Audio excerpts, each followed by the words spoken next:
And you're looking live at Crew-6 on the move inside astronaut crew quarters. The 3 astronauts and 1 cosmonaut finished putting on their spacesuits in the historic suit-up room, and now they are walking down the hallway to the elevator. In front, Commander Stephen Bowen and pilot Woody Hoberg. Behind them, mission specialist Sultan Al-Nayati and Andrei Fedyaev. They are getting into the elevator to the first floor where they will begin their journey to space. That and more is coming up next. Ignition sequence start. 6, 5, 4.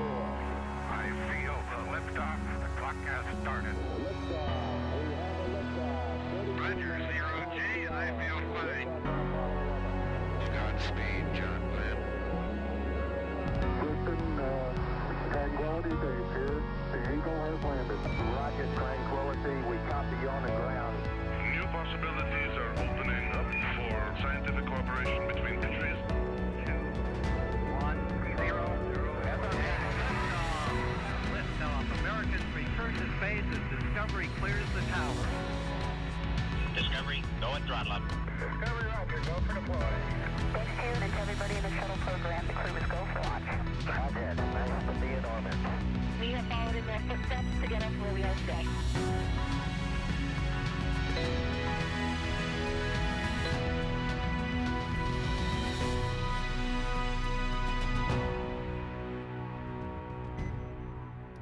And now you're looking live at the Crew Dragon spacecraft on top of a SpaceX Falcon 9 rocket that will launch the Crew-6 crew to the International Space Station in a little more than 3 hours.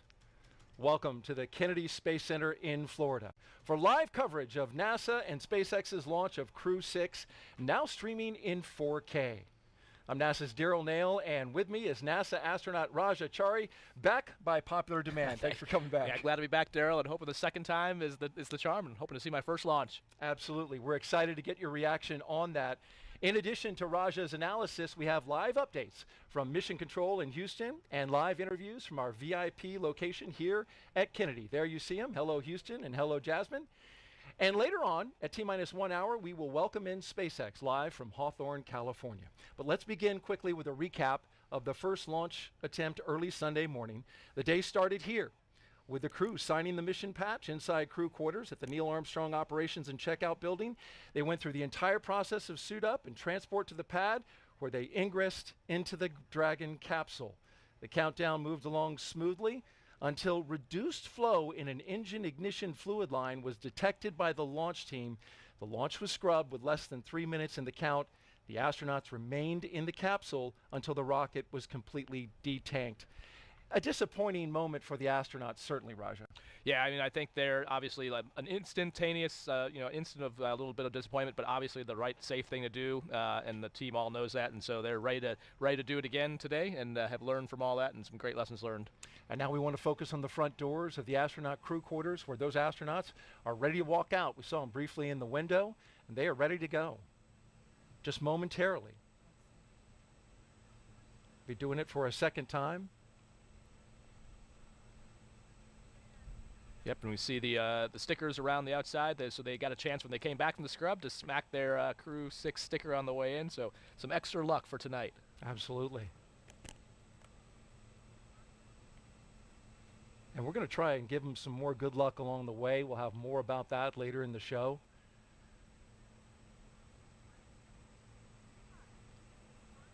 You see the sign above them with the names of Crew-6. Yep, and one of the reasons we didn't show some earlier suit up tonight was because it's their second. And here they come. Crew-6 walking outside of astronaut crew quarters for the second time, hoping to make the flight happen. 4 on countdown. Crew walk From out. left to right, Crew displays are configured. Andrei Fedyaev, Woody Hoberg, Stephen Bowen, and Sultan Al-Nayati.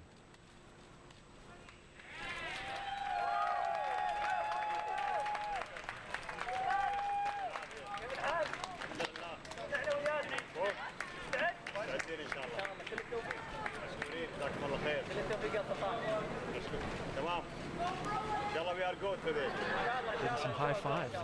Yeah.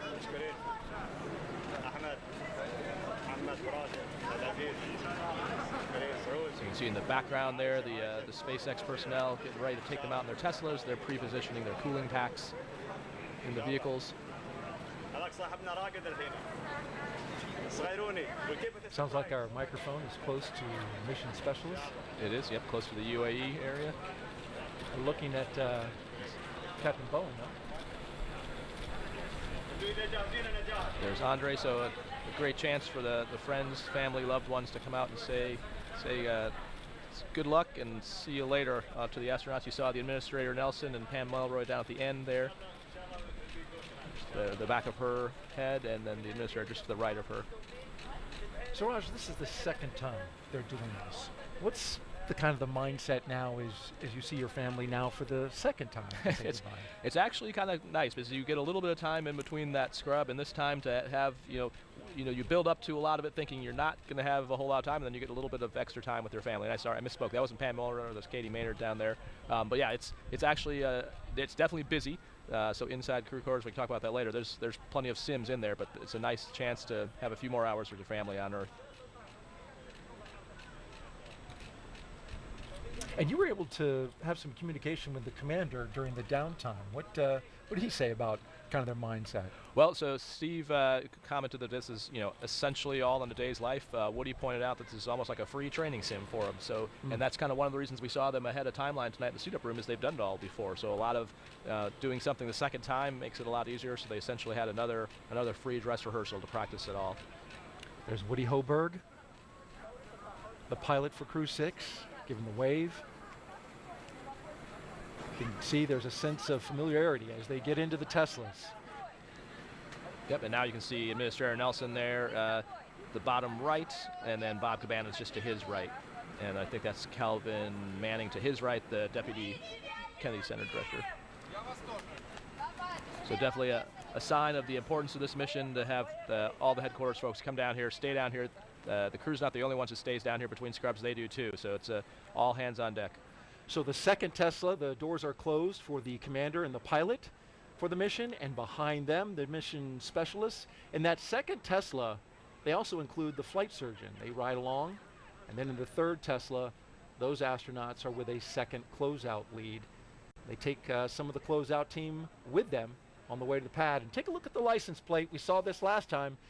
Crew Dragon with a number 6 for the G. Yeah, and this time I know. So last time I was surprised to find out that it changes each time. I was thought that it always said send it with a 3, but it turns out that was only for Crew 3. So Crew 3 was a special mission. Maybe not special enough for to put it on every single. Maybe I've been watching that video too much. You see Nora is at the back of that third car. She's in the new class of astronaut candidates from the UAE, training with who we call the Flies, which is the 2021 class. Yes. New partnership with the UAE for commercial crew, and now the families get to go up to the window. Yep, and you just saw Hazza leave the frame, who was the first astronaut from the UAE to go into space, and then he and Sultan actually trained together in Russia, and then Hazza has been Sultan's backup here in the U.S. So a long partnership between the two of them, training together both in Russia and here. And we'll hear from Hazza a little bit later on in the show. Our own Jasmine Hopkins is going to be interviewing him again tonight. Look forward to getting the words from him and find out if he was able to catch up with Sultan in the interim.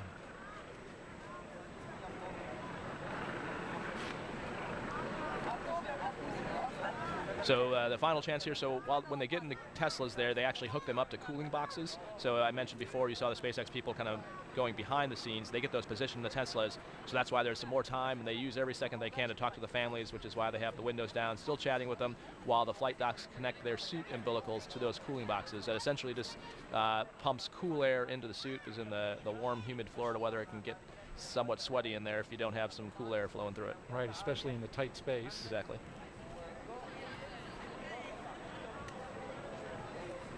Did you roll down your window when you were riding out? I saw during demo 2, Bob and Doug rolled down the window briefly. We did initially, but I put them up once we got going. And here we go with the crew departing the Neil Armstrong Operations and Checkout Building. This begins the 20-minute drive with a full security escort across NASA's Kennedy Space Center to Launch Pad 39A. And they're firing up the playlists right now, Raj, as you know.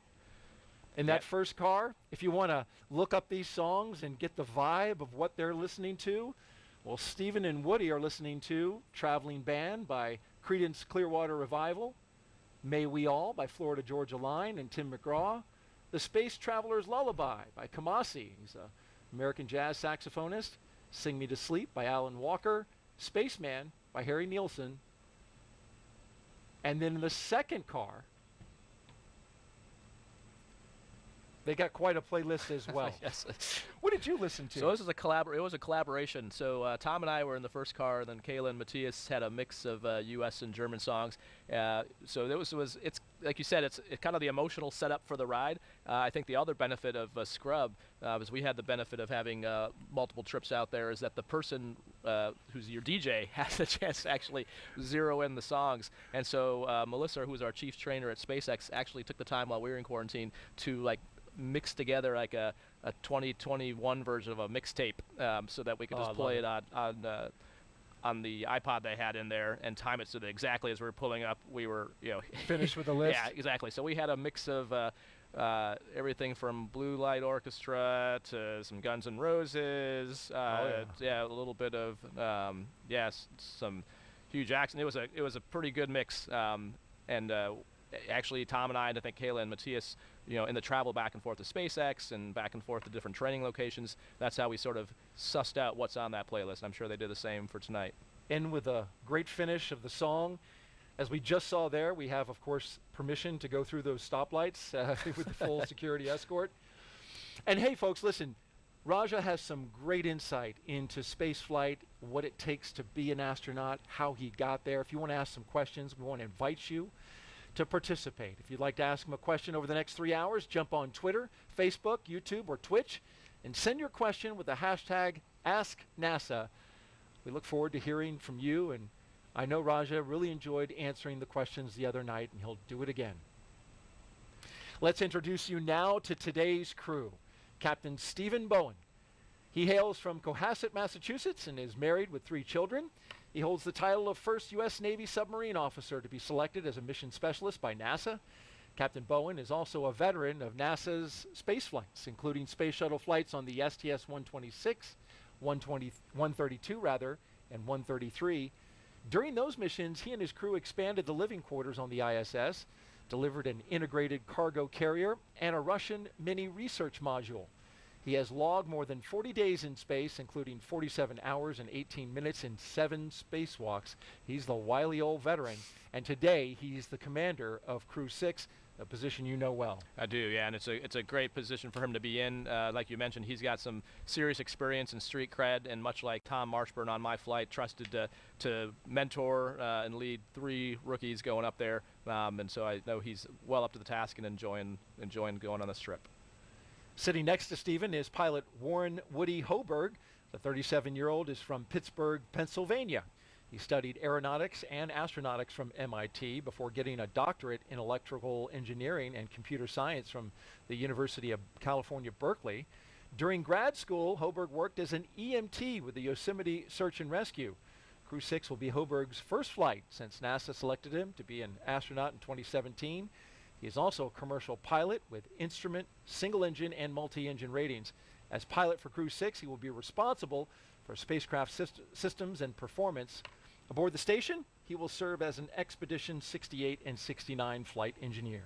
And his most important role is to continue the presence of turtles on the space station. So what he also commonly referred to as the smartest turtle, but also the most humble one. You wouldn't know that talking to him. Any of the things Core on on his countdown, advanced team is complete, ready for crew arrival. You just heard the core call for countdown timing for the crew arrival. But yeah, all those things Woody's done by themselves would be amazing, let alone in combination. In the role of mission specialist is astronaut Sultan Al-Niyati. He was chosen by the Mohammed bin Rashid Space Center of the United Arab Emirates to be part of Expedition 68-69. The father of 5 spent most of his life in Al Ain and Abu Dhabi, but in 2020 traded that in for astronaut training in Houston at NASA's Johnson Space Center. This will be his first trip to space. You're familiar with flying with a bunch of rookies. Yeah, exactly. And can't understate how important this is. The first UAE astronaut going up on a U.S. commercial vehicle to the U.S. segment of the station. This is amazing. The fruit, coming to fruition of a long partnership and a lot of work to get us here. We saw a shot of the vehicle assembly building dead ahead, and they'll get up, make that right-hand turn, and go right by it. Talking about the mission specialists, it's also the first trip to space for the second mission specialist, Roscosmos cosmonaut Andrei Fedyaev. Andrei was selected as a cosmonaut back in 2012. He will be working to monitor the spacecraft during the dynamic launch and re-entry phases of flight. And once on board station, he will be a flight engineer for Expeditions 68 and 69. Yeah, and great to have Andre on board. I flew out here and back with Christina Cook for the first launch attempt, and she knows him and just has just an amazingly big heart, and it's going to be a joy to work with on the space station. Missed getting into space on his 42nd birthday the other day, but I'm sure he'll take a belated birthday present in the form of a launch tonight. I'm sure they had some extra cake back at crew quarters for him afterwards.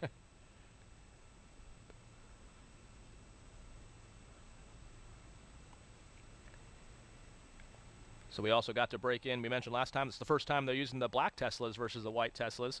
So not sure if maybe Crew-6 maybe have zapped the windshields an extra time to count for their second trip out there. So there's definitely some room to be filled on these windshields, and maybe hide some stickers at a few places where they find after the fact.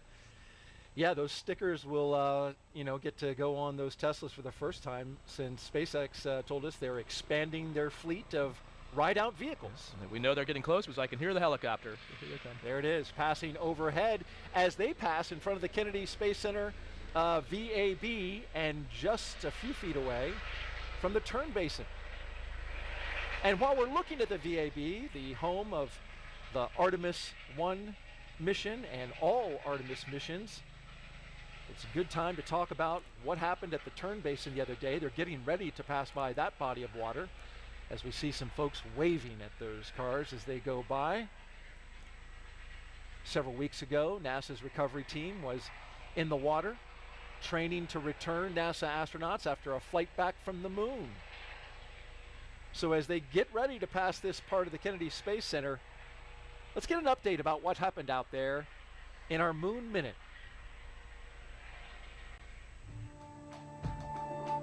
Right now, NASA scientists and engineers are preparing for Artemis 2. The mission will send 4 astronauts on a trip around the moon in 2024. But before that happens, test crews are practicing how to recover astronauts from the Orion spacecraft after splashing down in the Pacific Ocean. This black full-scale replica capsule, named Vader, stands for Vehicle Advanced Demonstrator for Emergency Rescue. It spent the last couple of weeks in the turn basin here at the Kennedy Space Center, where it was floated on the water and tested. Crews practiced opening the hatch and installing an inflatable porch, an important piece of equipment to make sure astronauts can be recovered safely. If needed, adjustments will be made, and then it will be shipped to San Diego, where NASA and the Navy can perform recovery tests in the Pacific Ocean.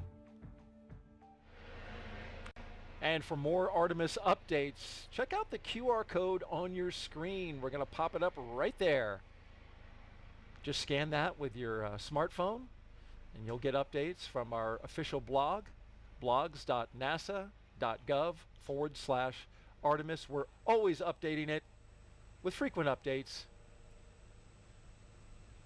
as we gear up for Artemis 2. It's nice to see them out there already working on the next mission. Yeah, it's been a long iteration, and since Orion, as part of the Artemis, just like the Dragon lands in the water, a lot of training goes into making sure we're ready for that.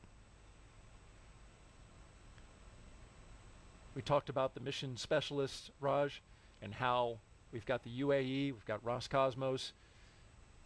It's all a part of flying integrated crews. And for NASA, this ensures operational safety. Crew members on station are trained to do maintenance and spacewalks, and it also protects against contingencies such as a problem with any crew spacecraft, serious crew medical issues, or an emergency aboard the station that requires a crew and the vehicle that they are assigned to return to Earth sooner than planned. We had an issue with a spacecraft on station, a backup spacecraft. The Soyuz was flown up there. But in the interim, NASA always has a backup plan. And so the astronaut that flew up on the Soyuz had a ride to go home if it was needed. That's right. Yeah. So we always talk about the next worst failure when we're looking as kind of the mindset we have at Johnson Space Center and in the astronaut corps. And so yeah, exactly. Always thinking about what could go wrong and having a plan to deal with that. And that's exactly the case we're in. Now have another Soyuz up there, and so now back to what I would call more nominal ops. As the Caravan passes the security gate at the Launch Complex 39. Let's check in now for the first time with Johnson Space Center in Houston, Texas, and that's where we find Courtney Beasley with an update from Mission Control. Good evening, Courtney. Good evening. Thanks, Daryl, and welcome to the International Space Station Flight Control Room at NASA's Johnson Space Center in Houston, Texas. Mission Control is essentially the nerve center for operating the International Space Station, working in tandem with our partner agencies and providers around the globe. Together, we've ensured the station is ready to welcome Crew-6. Leading the team inside the room right now is Flight Director Judd Freeling. He will also lead the joint NASA-SpaceX Go, No-Go polls once we're in integrated operations with Mission Control here in Houston and at SpaceX in Hawthorne, working together to bring Crew Dragon to its new home in space. Meanwhile, the crew aboard the space station is currently in a sleep period set to wake up around midnight Central Time. When we check back in later, we'll talk a little more about what the crew on the International Space Station has been doing to prepare for Crew-6. But for now, we'll send it back to the team over at Kennedy. Daryl. All right, thank you very much, Courtney. And Mission Control ready to go. Back here at America's Spaceport, we're watching the Teslas with three astronauts and one cosmonaut going through the security gate at Launch Complex 39A. So this is inside the pad perimeter. It's inside the blast danger area. Yep, and you see them going by what's called the horizontal integration facility. So you saw them drive by the VAB, which is the vertical assembly building we use for Artemis. SpaceX actually integrates their vehicle horizontally, and then that rolls out. You see those railroad tracks there. That's how it goes out on the transport erector launcher there, the TEL. So they actually stacked the capsule and the trunk inside that vehicle and then rolled it up the tracks there, and then the TEL lifts it up into position on the pad. And a cool view there from the lead Tesla with that out the window view as they're coming up. Gotta love that as we're looking at the base of the rocket. And recapping again the issue from Sunday night, there was a problem with actually a clogged drain line for the TTAB system. This is the engine ignition fluid that fills the bottom there, the base of the rocket, to make sure that each of the engines of the Falcon 9 lights up. They found out about it and didn't have the confidence that they would have enough engine ignition fluid to light those engines, so they scrubbed. Raj, they later found out that there was a clogged filter in one of the engine lines, and so they changed the filter. They blew out the lines with gaseous nitrogen, cleaned them all out, and now it's up and running great. Yeah, so it's great news. So yeah, the TTAB in super simple terms is kind of like the spark plug of an engine. So we'll talk later tonight as they're loading prop. There's fuel and oxidizer that feeds the engines, but that initial spark comes from the TTAB that, sort of like lighting a gas grill and, reaching in there with that wand and clicking it on. So that's basically what was going on. Whenever you see signals like that, initially it's like, well, is it actually a problem or is it just bad telemetry? And that's why, they talk about it through Mission Control, try to look for alternate sensor readings, but ultimately the safe, and that has proved out the right thing to do, is to call the launch and do what's absolutely safest for the crew. We talked a lot last time. Countdown, crew have arrived at the pad. So you just heard the core call to the team that the crew's on the pad, and that word goes out so the closeout crew and the folks who are setting up displays who aren't watching the 4K stream know what's going on. That's right. But yeah, so that TTAB, they would know if they were watching. Exactly. Hopefully they're not watching. Right. But yeah, so the TTAB, again, if there's ever a doubt, we do have protocols for, like, is it a bad telemetry or just one bad sensor? But in this case, there's a few indications that there was something wrong, and they made the right call to stand down, and as you said, found an actual clog and fixed that. And so the good news is we're back on track. That's a great point about the telemetry. versus, the problem. It can look one way, and you could find out there's a problem with the sensor, like you mentioned. But in this case, it literally was an issue that they were able to identify and then quickly correct. And so we're excited to light them up tonight. Crew-6 and NASA and SpaceX. This is our 6th crew rotation to the International Space Station since 2020. This successful NASA program is called Commercial Crew, and it's based right here at the Kennedy Space Center. Jasmine Hopkins now joins us live with one of the leaders of this program. Jasmine. Thank you so much, Daryl. We are back tonight on the balcony of the Operations Support Building number 2 here at Kennedy Space Center. And right now, we're so glad to be joined by Kathy Leaders, the Associate Administrator for NASA's Space Operations Mission Directorate. Good evening, Kathy. Good evening. So happy to be here. Of course, and we are happy to have you. This is round 2, as we said earlier, a second time's the charm. But really, let's talk about that seriously, that we prioritize safety here at NASA. We only launch when we're ready, right? Yes, and it kind of seems like a cliche because we say it over and over. Space flight's hard. We say it's really, really hard. But when you look at all the things that have to be done perfectly to make sure we're flying safely, it is hard. And it's that attention to detail that makes us ensure that we're flying our crews safely. And so you just got to step through it carefully, and I tell the team, one step at a time. And, sometimes you can be almost at that, that 5-yard line, seeing the goal in sight like we were, early Monday morning.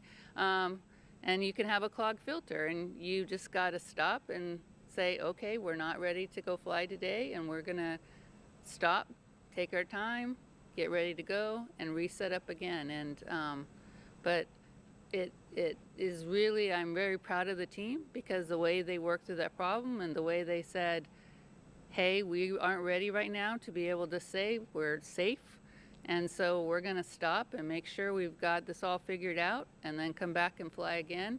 I think it is a real testimony to the team. It really is, Kathy. And as you said, spaceflight is hard, but we have been just pushing forward with the Commercial Crew program. As Daryl said earlier, this is the 6th crew rotation flight from NASA and SpaceX to the space station. What do you think of that cadence from the Commercial Crew program?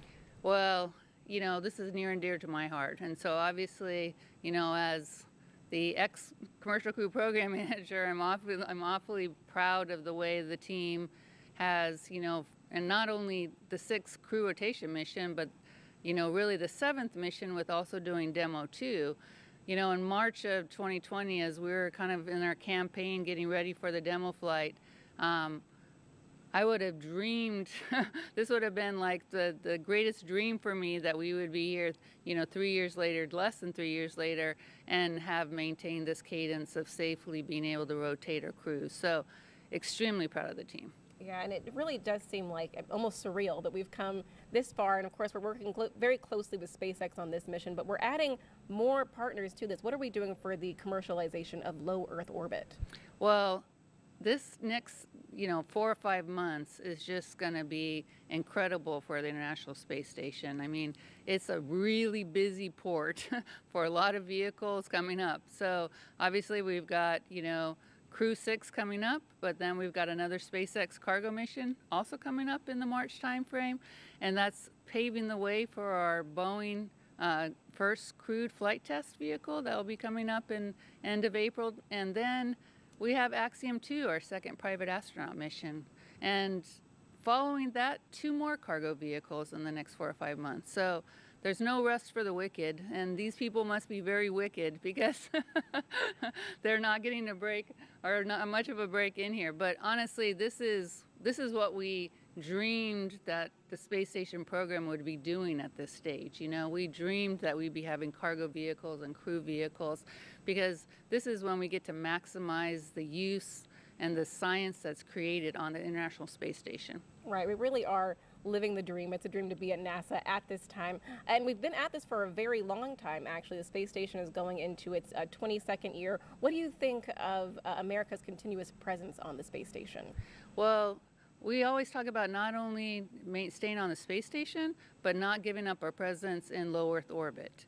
And so, not only are we preparing for the next 8 to 10 years with the space station, but we're also preparing for our continued presence in low Earth orbit with our commercial LEO destinations. And so we have a lot of work that we have planned to do on the space station, but we also have a lot of work that we need to continue to do on our commercial LEO destinations to get us ready to buy down the human risks that we have for our exploration missions. There's really no other place except for LEO to really be buying down those crew risks, and we need to have those risks bought down for us to really be able to do another long duration flight like a mission to Mars will be. Exactly. We're just looking forward to the moon, forward onto Mars. Kathy, thank you so much for being here tonight. Oh, thank you. Of course. Daryl, back to you. Thank you, Jasmine, and great words from Kathy Leaders there. If you're just joining us, well, you're watching live coverage of NASA's and SpaceX's mission known as Crew-6. Good evening and welcome to Kennedy Space Center in Florida. I'm Daryl Nail, along with a recent flyer on a SpaceX Dragon, and that is Crew-3 Commander Rajachari. Thanks. Appreciate you being here. Thanks, Daryl. Happy to be back and to get another chance to hopefully get the Crew-6 off the ground. We're getting to see right now that them showing up to take a look at the rocket. We talked about last time. The reason they have to crane back like that is the way that the suit constrains you, and it's built to be pressurized. But when it's not pressurized, then it kind of pushes down on your head and neck just a little bit. So taking one more look at the rocket before they head into the elevator. And I did hear from Woody that they did in fact change the labels on the button pad inside that. So it does actually say space on the top button and Earth on the bottom button. The elevator buttons inside, yes. If folks, you haven't seen that meme floating around, there's a picture that shows all the buttons inside this elevator, and they're marked out by the foot level. The top used to be the 255-foot level, but apparently it now says yeah, it's space. been modified to say space, which is appropriate. The 39 complex is historic. We've been using it since the early days of the space age, and continuing to upgrade even the labels. How cool was that to reach over and press space? That's awesome to be able to hit the destination that you're going to. Yeah. This is the view at the top of the elevator, so they pop out here and then they walk up a floor. You can see there's the graded floors, or if in the event of an emergency egress, they douse this whole thing with a whole bunch of water so you don't have to get slippery. So that's why they're graded floors, so the water can actually flow through.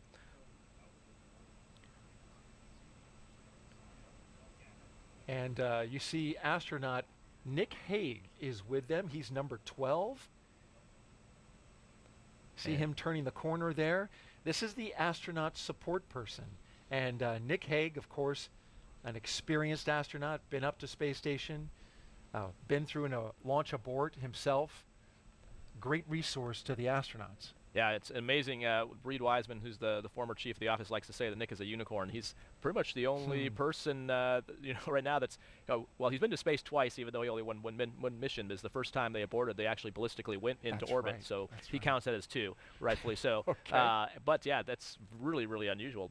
I don't think there's anyone else in the office that's been through a launch abort, which, as we know, the commercial crew program has that as a requirement. So we've got that system now with both Dragon and Starliner. But to actually have done that is a way it's pretty extreme. Yeah. See Sultan and Andre heading up the elevator. You notice tonight everything's going faster, which is a testament to the fact that we practiced this once. So they're, now this is the second time the team's doing this, and Woody himself commented there's almost like a free sim that they got to do the other day. Things are going a lot faster. Certainly noticed that. Just to finish the thought on the launch abort, that was a Soyuz in 2018 that launched out of Kazakhstan. Waiting for the mission specialists, and here they come. So they'll head up the stairs as well. You saw Woody and Steve were just starting to make their phone calls. We talked the last time that one of the other jobs. So Nick Hague, as the astronaut support person, one of the things they're doing is like items like glasses, watches, things like that have to be carried that they don't have room for in their pockets. He's kind of handling that logistics. He's also the one who dials the numbers, which is not a trivial task, calling on a government phone to the UAE or to Russia. I can attest to so that. you got to figure out, the country codes. Do I dial +9 or +9+1? But yeah, it's different on which every number phone. gets you out, exactly. which number gets you to the definitely international. want to make sure you've done that, and you want to make sure the person who's going to get the call knows that it's not a spam call. So you need to make sure you give them that number in advance. The chevrons on the ground there, they're going to be when they go onto the spacecraft, they're walking against the chevrons, but those chevrons are meant for in a low visibility egress, because I make a mention, the water system is on, so you would be getting doused with water, so you can look down, and that's pointing you to the egress baskets, which on the far left side of the screen, it just kind of went out of view, but you can see where these slide wires are at, and that's how you would get down to the ground. Now you can just see them on the left side. Yeah. They're like a super fun zip line ride that you would get into a basket and then go down to the bottom of the pad. And there's a loudspeaker system up there, and so as you're egressing, the launch director would be giving you instructions, most key, like how many people are still on the pad, because as the crew, if it's just 4 of you, that's relatively easy, but if the closeout crew is there, you got to make sure you count baskets and people to make sure everyone gets down to the ground. Want to have a full head count Exactly. of everybody who's you don't out want there. to leave anyone up there. Yep. Right. So it looks like they're cycling through the phone calls now. This is the view looking towards the crew access arm. It is behind the black door. So when they wrap up their call there, they'll be headed through the door, and we'll get ready to see our first 2 astronauts make their way from the launch tower across the crew access arm and begin to ingress to the Dragon spacecraft. And besides the fact they've done this twice, the other reason things go a little quicker is all the little traditions are kind of already done. So they've already signed the patch in crew quarters. They'll have already signed the meatball here. So some of those things that take a little bit of time that are baked into the timeline don't have to be redone. So you can see Woody and Steve just starting to head out on the crew access arm now. And there they are, coming through the crew access arm. The commander and pilot, Stephen and Woody, making their way inside Dragon. Big thumbs up and a wave from the crew. They're hoping today is the day. Core on countdown. Crew are in the white room. You see Arthur is the core at SpaceX, so they keep the shifts the same. So again, we kind of talked a little bit about last time, but the importance of all the sims leading up to this are the same voices. So they'll, through the slip and through the scrub retiming, all the shifts at SpaceX and at Houston actually all stayed on the same timeline, so they could be all the same people. That's Arthur Berrialt, the crew operations resource engineer with SpaceX. That's his voice coming over. You can see the ninjas helping get their, those are the shoe protectors, the boot guards coming off. Yep. So it protects for 2 things. FOD in the capsule is one thing, but the other thing is there's slots in the bottom of those heels, and that's what actually, when you see them get in, you'll see them put their foot up and then down, almost like putting on a ski boot type thing, where it locks in, and that's what keeps your feet restrained under the launch loads and re-entry loads, which is why you'll also see them sometimes, if not during before they are in the launch escape system, you'll see them lock them in, but that also protects the channel from any nicks or dings on the bottom side of that. All right, we've got a question that's coming in from social media as the astronauts crawl in. Started. Arthur calling the ingress has started, which we can see on our screen. So here's the question. Space Brandon on Twitter asks, he's referencing to the view out the window. What is it like to take in this view? Loud and clear. Seat 2, Helmy. And C2 has you loud and clear as well.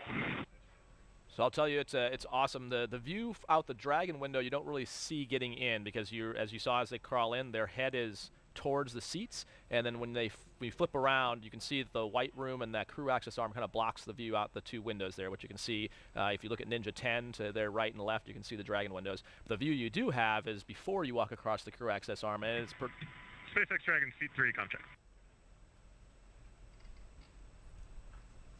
Wait for Arthur. Loud and clear. Seat 3, Helmy. Good evening, Arthur. I have you the same. Yeah, so the view from where Good evening, Woody and Steve. Good to hear from you. Sultan and Andre are standing is awesome. And you got the water, especially on a clear night.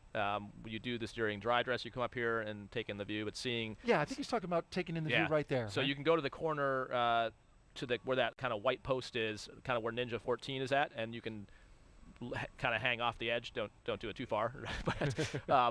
But yeah, it's pretty amazing. And seeing the clouds and the water, I think, is what's most distinctly different. So on Earth, you can see the actual individual waves and the clouds moving in from space.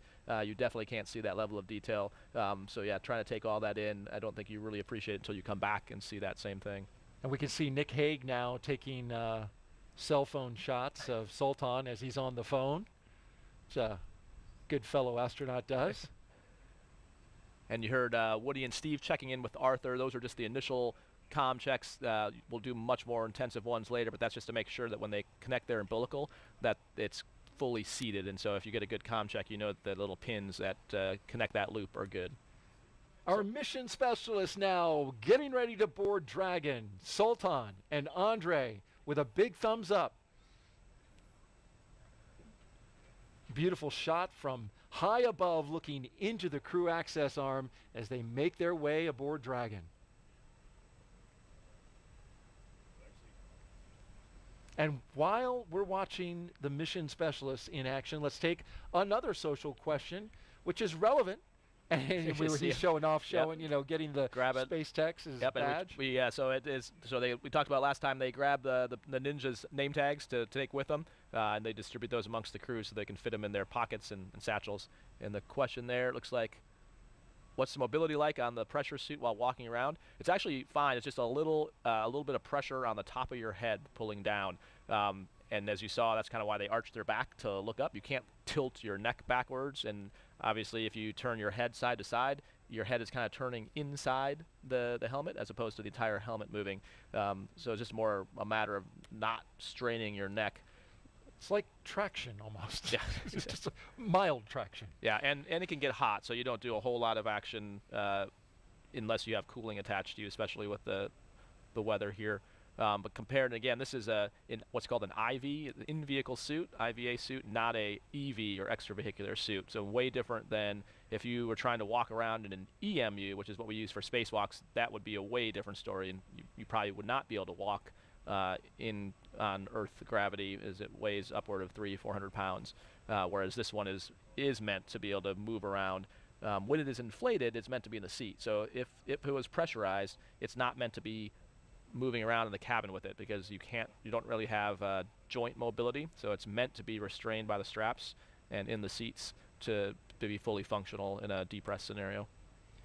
There go our two mission specialists with the duck as they cross the hatch, being very careful not to touch or hit the edges of that hatch, because that seal is so very important to maintaining a good seal when they pressurize the cabin in space. And now our cameraman will go inside. Or wait. And so those are the crew satchels. You saw those white bags. Woody and Steve's are already on their leg. There's a little loop under there that the ground techs help connect for them. See Sultan and Andre hooking in their umbilicals, so expect shortly they'll do their comm checks with Arthur and the core. And it's worth noting, for those who follow very closely, that SpaceX is now doing some of their checks and operations in parallel rather than sequentially. It could end up sequentially, but they're aiming for parallel, and that will reduce the total time of the operation starting right now by about 27 minutes. Core, this is MS2, C4. How to read me? Come check.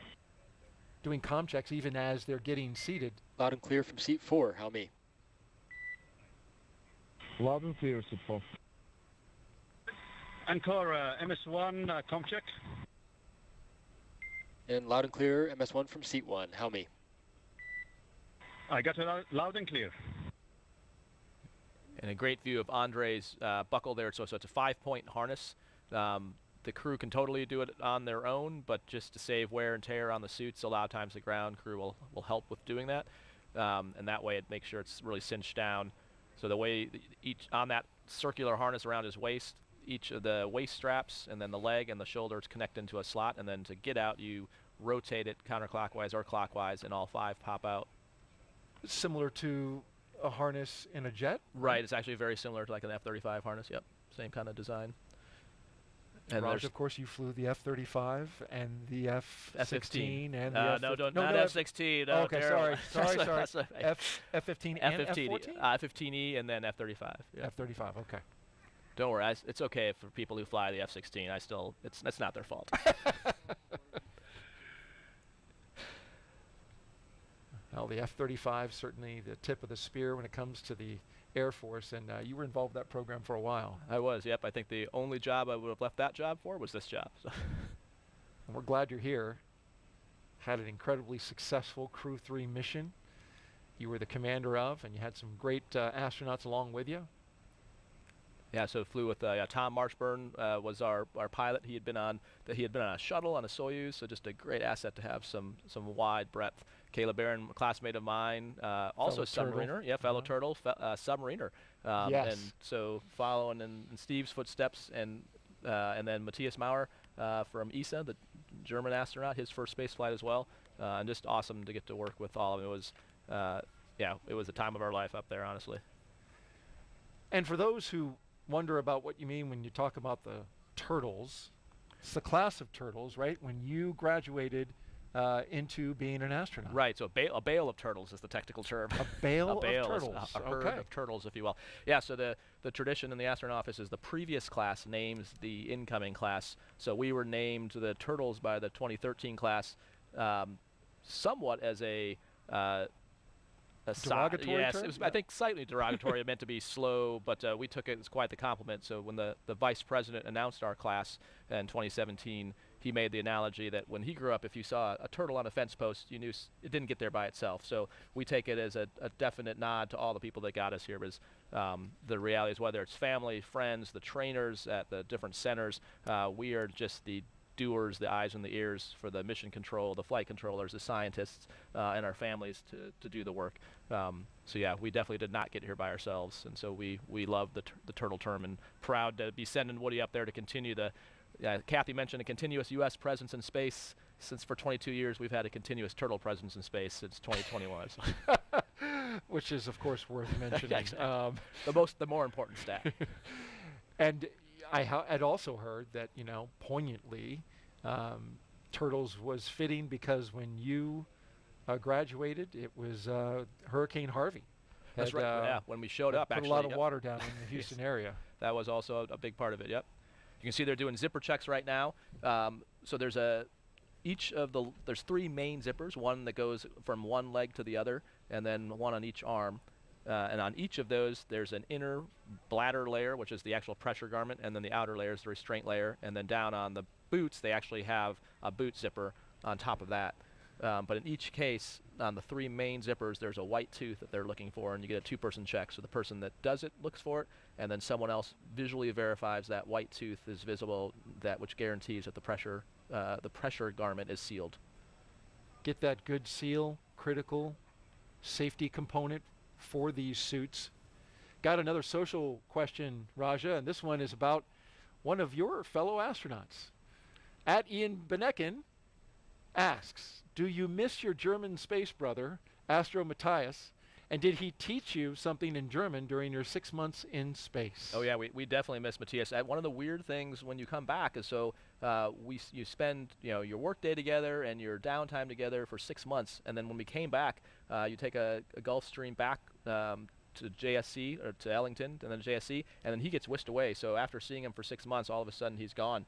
So it was almost like having someone in your family ripped out of the house. We definitely miss Matthias, and it's good whenever he gets back to visit us. In terms of learning German, I think he had his birthday up there, so we definitely learned that. And honestly, I forgot. Happy birthday in German? Honestly, I've forgotten it. I'm supposed to know how to speak Russian as well, because we learned that as part of our training. And it's.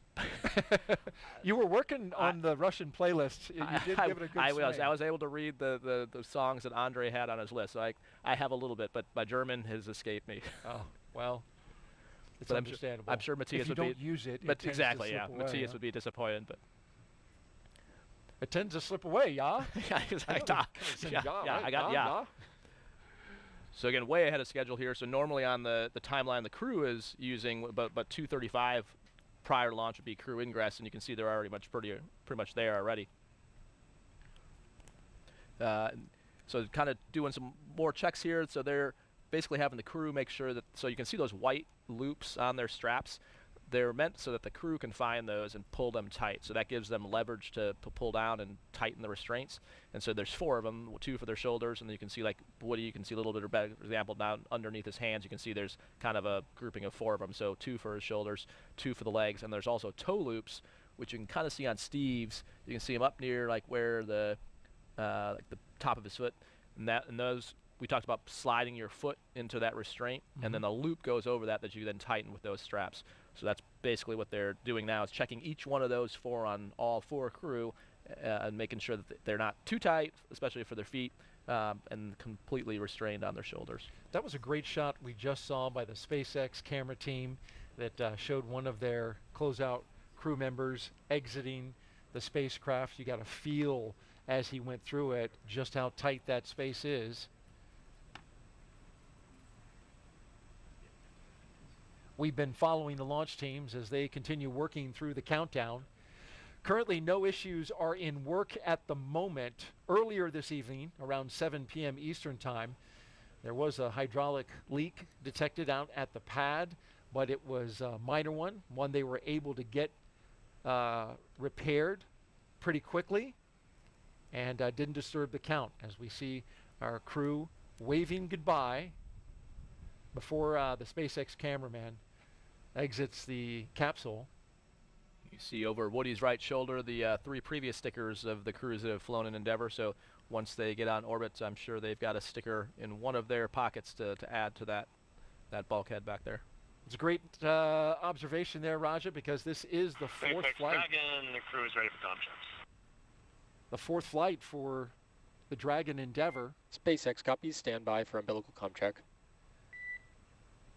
The first 3 were Demo 2, Crew 2, and Axiom 1, which was up at station when you were there. They were, which is the first private mission to the U.S. segment. First time we've launched private astronauts from the U.S., so yeah, a pretty historic mission, and just the start of things to come. You heard Kathy Leaders mention Axiom 2 will be launching in the near future, so we're definitely incorporating the lessons learned and moving forward.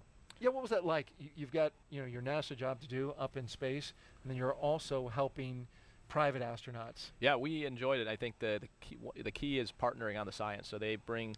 I think the interesting thing is you've got private. Commander, pilot, MS1, stand by while they do MS2, their comm checks. Commander has you loud and clear.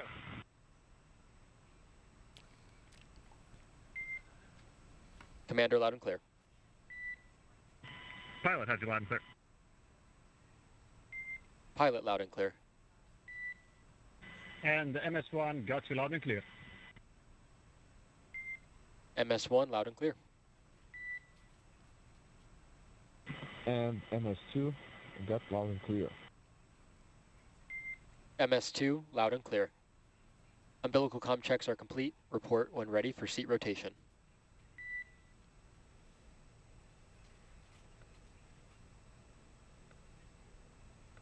As we get ready for the seat rotation, watching all 4 articulate upwards so they can get into launch position.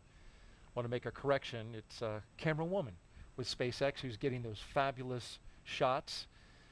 Relying on her to give us SpaceX, Dragon, the crew is ready for seat rotation. these great views that we see. And this view right here, in fact, she's shooting it right now. SpaceX copies, initiating seat rotation.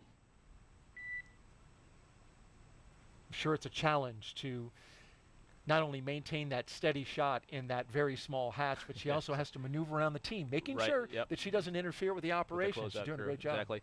Yeah, so there you can see the seats moving. So they're in procedure 4.100 on the display, so that's what Woody was interacting with there a second ago. The comm check they did before was just checking the hardline communications, so their umbilicals through the spacecraft, through the umbilical to the ground. Then they are now in 4.100 for seat rotation, so you saw them talking before Steve said they're ready. That was just making sure they verified visually that all their arms and everything was clear of the translation path of the seats. You don't want anything getting pinched. And then what they're watching now on the displays is what's called a tack count, which is the motor that's running the seats to see if anything is out of limits. Looks like it was a good rotation, and they'll probably report that here shortly from the core. And you can see. Does it make a cool motor high-tech sound? You can't actually hear it. No? You know, you can. It's more like. Dragon, SpaceX seats are in the launch position. SpaceX Dragon copies and concurs. Now you can see a great view underneath their seats of what else they're taking up to the space station with them. So those central ones there, those are cold lockers. So definitely some kind of science in there that that has to be preserved at a particular temperature. The left side, the aft two look like it's some kind of cargo. The forward two, which we can't quite see, is survival equipment. That'd be the red. And then the right side looks like a semi-larger piece of cargo. We call all those things CTBs, those containers, and they are referred to by the Dragon size. SpaceX, you are go for Section 2 suit leak check preparation. And SpaceX Dragon copies go for Section 2 suit leak check preparation. So that bag is red for a reason. Right, so it'd be easy to spot, gear. exactly. Wanna So be able to spot that real quick. the timeline, so they have two displays, well, three displays, but the two they're probably looking at is one's called a timeline, or event details we call it. Normally be ready for suit leak checks about 2:14 from launch, so again, running ahead, which is good. You heard Arthur ask him, or the Corps ask him to get ready for the suit leak check, so you saw him just pull their visors down. Steve's talking to him right now about the reminder to remain still. There is a way for the crew to stop a leak check, and the reason you would do that, because as it's pressurizing, let's say you got a hot spot in the suit, that pressure bladder, there's folds in that, so as it inflates, it could poke into the back of your knee, elbow, or joint, and so there is the ability for the crew to stop that if someone's experiencing pain. Come in there and make the adjustment. Exactly, yep. And so they'll leave the door open for Right. that reason? Yep. Yeah, and also if the suit fails the leak check, they've got some components up in the white room there where they could come try to fix something. But the reason they did the SpaceX Dragon tear is complete. We are ready for leak checks. SpaceX copies, you are go for Section 3 suit leak check. And we are go for Section 3 suit leak check. That's in work. So the whole reason they do the leak checks in the suit room is to find any gross malfunction and know that the suit is fine. So if there were something between the suit room and now, you would suspect it was probably a zipper just not being fully sealed versus something actually wrong with the suit. So now we're seeing those suits inflate? Not quite yet. Not So quite we'll yet? see them. Yeah, the way you'll know is you'll see their arms kind of go out like zombies eventually, which they're just they're stretching out right now. They're looking at what's called a suit transducer. So they're wanting to make sure it's in zero. You'll hear Steve tell them that the tear is done.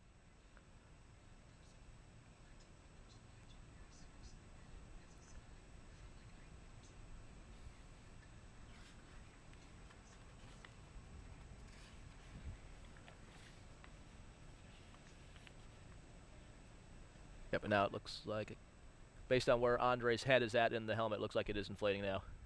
As you can see, you can see the neck ring kind of expanding, which is why on the ground you see that helmet down on the top of their head, but now once it's inflating, you can see why the suit is built that way and restrained. As you can see now, you can just see his nose before you can see his mouth. So it pushes the helmet up a little bit. Right, yep. And you can see Woody and Andre's hands you can see their knees look way bigger now.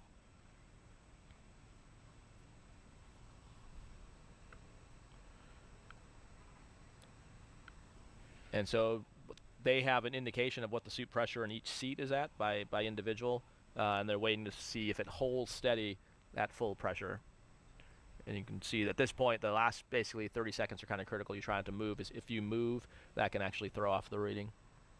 And so at the same time that they're performing these suit leak checks, new for this mission, SpaceX is also right now performing the side hatch inspection.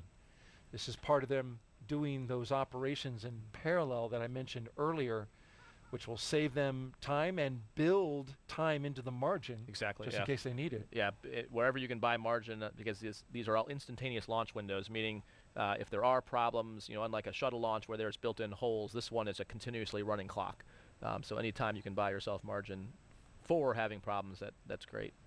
Our T0 tonight, 12:34 a.m. Eastern Time.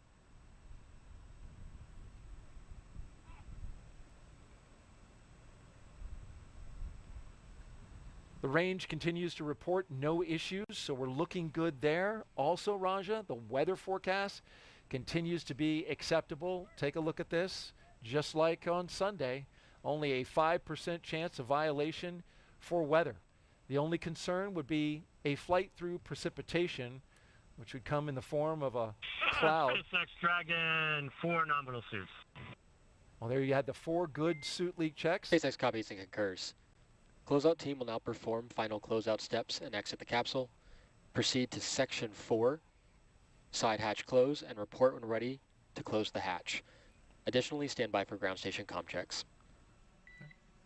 SpaceX tracking copies. We're in Section 4, side hatch closure. It's good to hear the good suits, and there we see them already well working underway with that side hatch inspection. Yep, so I'd expect the crew will pop their visors back open here shortly. And then the core mentions, you can see them opening now. And you can definitively see, it's a good example there now, you can see Andre with the way his helmet sits when it's depressurized, you can see all the way down to his chin. So you can see how the suit expands when it's inflated. Want to wrap up the weather before we get too far away from it. Only a 5% chance of violation for launch from here. And SpaceX Dragon crew is ready for side hatch closure. So the crew's ready for the side hatch to be closed, but the closeout crew continues to inspect and document. SpaceX copies. The launch team still monitoring the weather in the ascent corridor.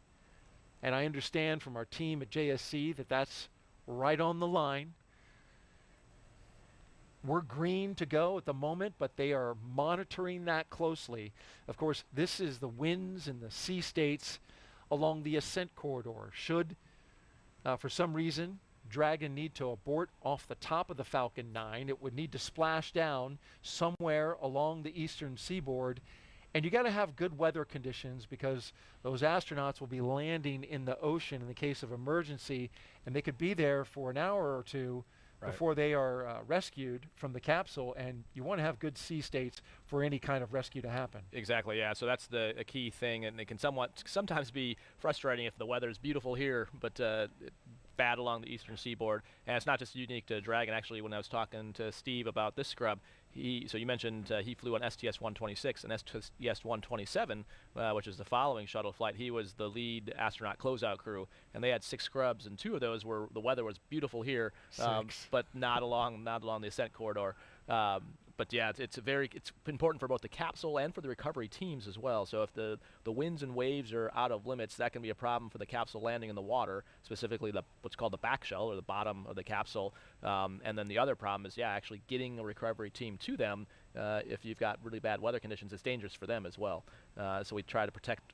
You need to protect for that entire case and that whole corridor, and we also protect for some trajectory deviations, if you will. So usually things are pretty much right down the middle, but we also build in errors to that trajectory, so you actually have to build out a zone along the ascent corridor. It's not just a straight line, and so that adds even more surface area. And when you're talking the ocean, there's a lot of weather. There's a lot of ocean out there. Yeah, exactly. It is a large area of weather that you need to be good to go before you launch, which is much different than uncrewed launches. Right. When you're not launching people, you don't have to monitor the weather to the extent that you do on a night like tonight anytime you're launching astronauts. So it is a tighter needle to thread. Yeah, it is an impressive array of recovery forces that are pre-positioned to support this. And so there's Navy ships, there's Air Force assets, pararescue personnel, basically not just along the East Coast, but on the West Coast, out of Hickam Air Force Base in Hawaii. There's C-17. So pretty much it's a worldwide posture. Other nations volunteer to help. So when you hear them talk about the abort calls on the way up, they'll call Shannon, which is actually in Ireland. So we have help even from European partners. So it is quite the choreographed effort to make sure that they're safe all along the ascent trajectory. Shannon's a good Irish name, right? Yeah. For well, yeah. So on Crew 1, Shannon got to call Shannon. And there's the good ship Shannon as well. So you can see they're taking a look at the hatch seals on the hatch side. So they already looked at the spacecraft side while they're getting in. That's why you see Ninja 35 kind of holding in position and someone tucked behind there. They're looking at the hatch side seals as part of the inspection before they close it up.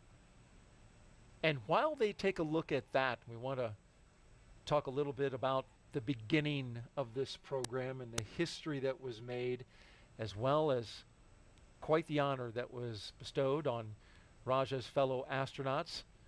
We're launching, of course, American astronauts on American rockets from American soil, and it all began with those 2 trailblazers of the commercial crew program, Bob and Doug, who recently received the highest civilian honor an astronaut can achieve. Dragon, SpaceX closeout team is taking final steps in prep for side hatch closure. Stand by for transition to pad hatch closed. And please ensure that all items are secure from now through launch. It is my great honor to award you both the Congressional Space Medal of Honor. In January, Vice President Kamala Harris spoke to a packed room at the White House about the dedication of NASA astronauts Doug Hurley and Bob Behnken. Bob and Doug represent the best of our nation. There's no question about it. NASA selected both men to be astronauts for the Space Shuttle program in 2000. But when the shuttle program ended 11 years later, Doug and Bob's work did not. NASA collaborated with the private sector to build the next generation of spacecraft. Every part of the capsule, from flight controls and emergency procedures to computer displays and cockpit layout, all of that shaped by Bob and Doug's decades of know-how. And in May of 2020, the SpaceX Crew Dragon was ready to soar. Bob and Doug returned to the Kennedy Space Center. They suited up, they waved to their families, and they rode an elevator up nearly 20 stories.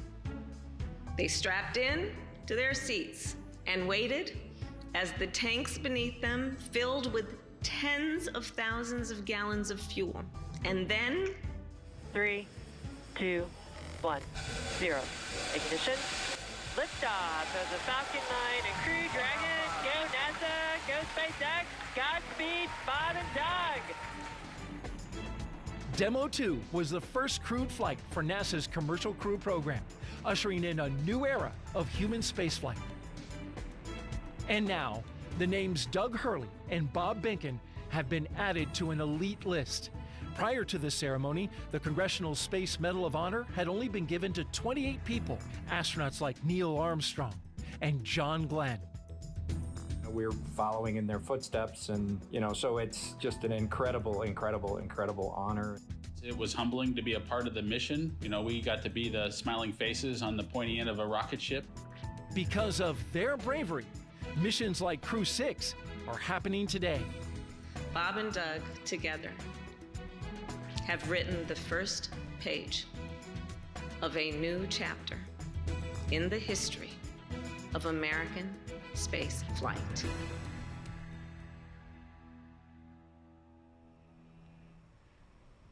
Well, congratulations to both Bob and Doug, and a well-deserved honor. Doug Hurley recently retiring from the astronaut corps. Bob Behnken still cranking it along. In fact, he came out and was an astronaut co-host, sitting in your seat, Raja, for Crew 5. And it's a great contribution. I like the soundbite where he said, the smiling faces on the pointy end of a rocket ship.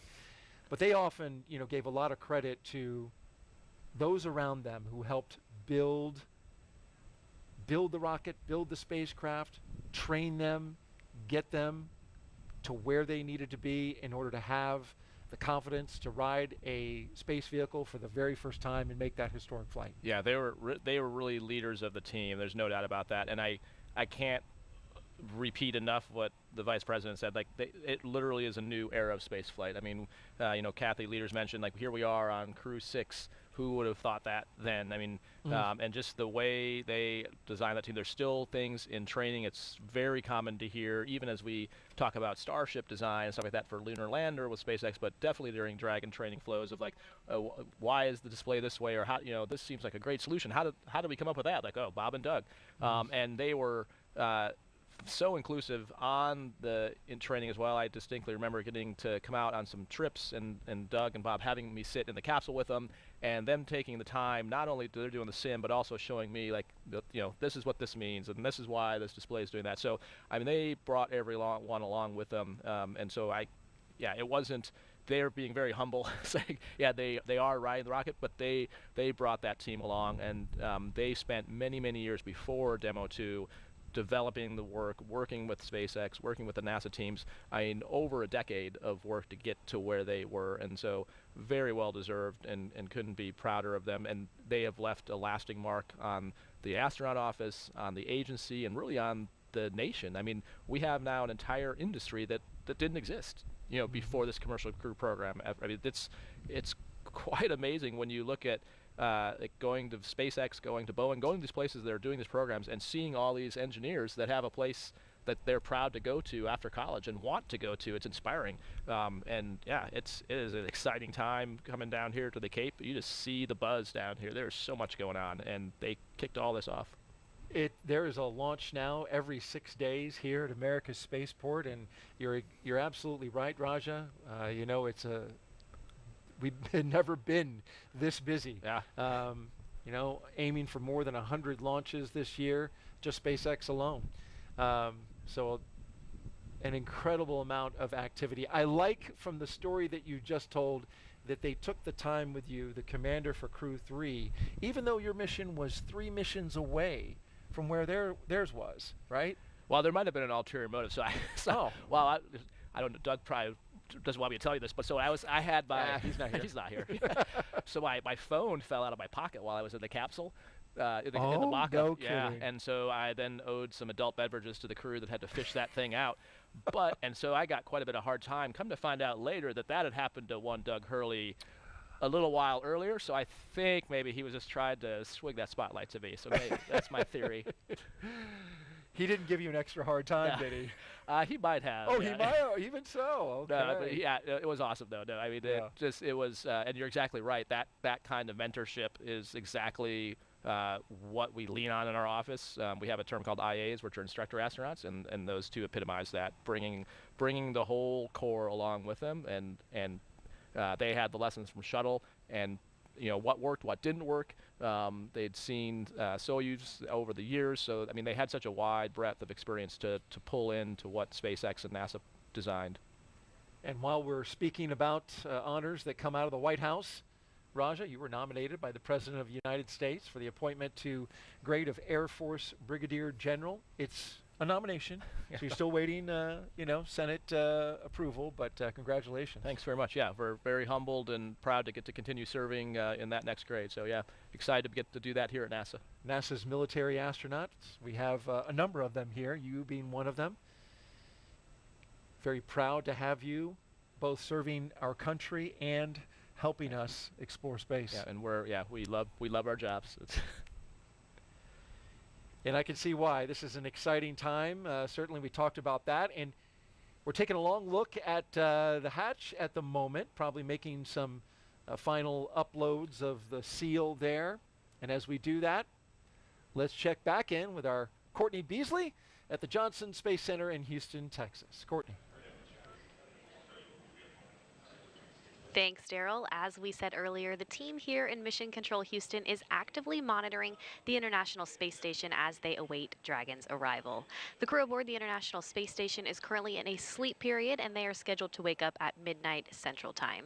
They have completed a number of tasks to prepare the station for Crew-6, like setting up tools to monitor Dragon's arrival and prepping the sleep stations for the new residents. Many of their clothes and other belongings launched on a previous cargo resupply mission. And then back here in Mission Control Houston, Flight Director Judd Freeling and his team are in constant communication with the SpaceX mission director for Crew-6's launch to the space station. Once we get into integrated operations, the NASA flight director will be conducting the series of go, no-go polls at the predetermined checkpoints for Dragon's approach.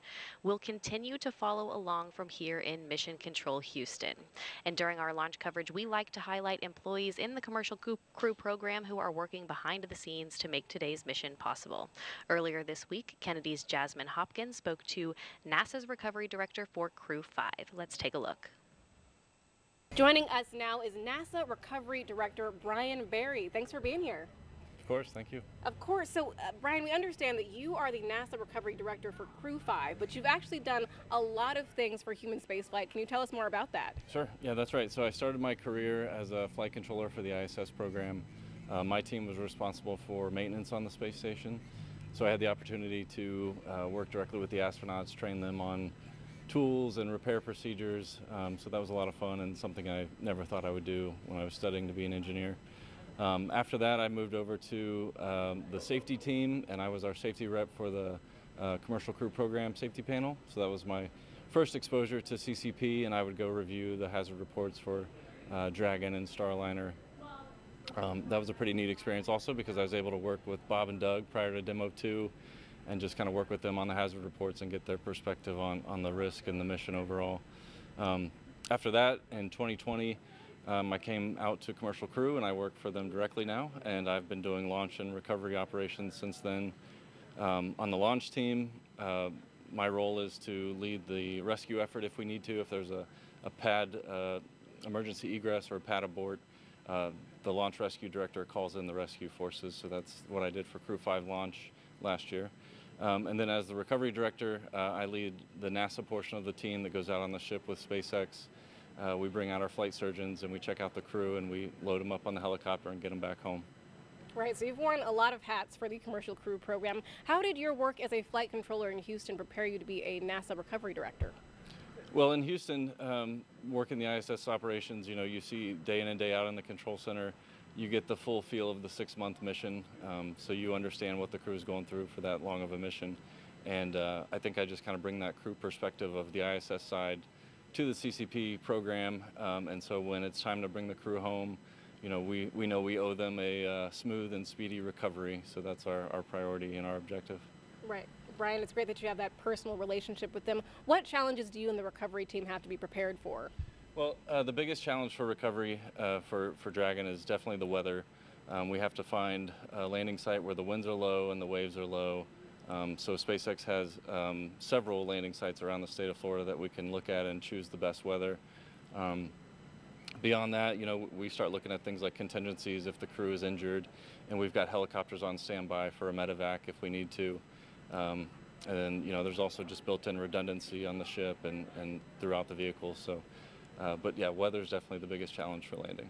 Right. No, weather is a huge challenge in Florida for a lot of things. And after Crew 5 returns, Brian, you're going to transition to a new role in the Commercial Crew Program, Mission Manager for Crew 8. Can you tell us how you're preparing for that? That role begins 18 months out. So for Crew 8, which launches a year from now, we've already begun those meetings with SpaceX. And so it's pretty exciting to be a part of that early in the mission. And yeah, I'm just honored and proud to do that for the program. Of course. Well, congratulations, Brian. So glad to have you here tonight. Thanks, Jasmine. Thank you, Jasmine. And we are currently now 2 hours and 7 minutes and counting as we watch the SpaceX closeout crew close the hatch to the Dragon capsule. Dragon Endeavour, the flight leader in SpaceX's fleet, with flight number 4 today, hopefully get off the pad and notch another flight under its belt. Countdown is proceeding nominally at this point. On board Dragon spacecraft Endeavour, we've heard the communication checks between the Dragon team and the crew. The astronauts, you can see them seated. They were rotated into flight position. We had their suit leak checks. That was successfully completed. Yep, and you heard the call from the Corps prior to the hatch closing about making sure that all their loose items were stowed. That's kind of key, because once that hatch is closed, if you drop anything, that's a problem.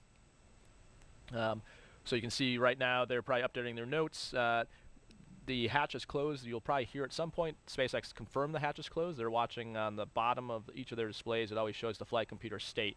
And what that state tells you is it's sort of major phases of the vehicle is in, and then it's important to the crew because only certain commands are available in a particular state. So once hatch is closed, and that kicks off the next sequence of events. I thought it was interesting you mentioned this during our first launch attempt. There's a state that you move into where the emergency handle Dragon is active. SpaceX, ComCheck over ground station. That's one of those states. Correct, Elliot. SpaceX Dragon, have you loud and clear over the ground station. But it's not active in all the states leading up, so certainly a very definitive point in time. Corps has you loud and clear. Ground station ComCheck is complete. Stand by for TDRS ComCheck. Now we're rolling through the comm checks. These are with the different different paths. So we had checked via the hardline communication. Now the hatch is closed, so it's the first one you heard was the ground. Now it's through TDRS, which is the S-band communication system. So basically through satellites. And that's important because once it gets off the pad, line of sight will work for a certain amount of time, but eventually you're going to have to rely on satellite communication. So they're checking that out before they get to orbit. Well, afterwards, the SpaceX closeout team will be performing the final leak check on the hatch. And then once that is finished, you can see it there, it's closed.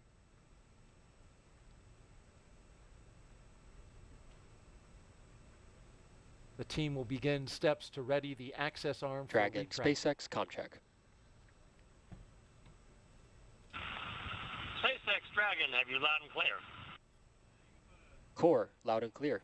TDRS comm check is complete. Stand by for comm checks with DC, MD, and LD in the launch configuration.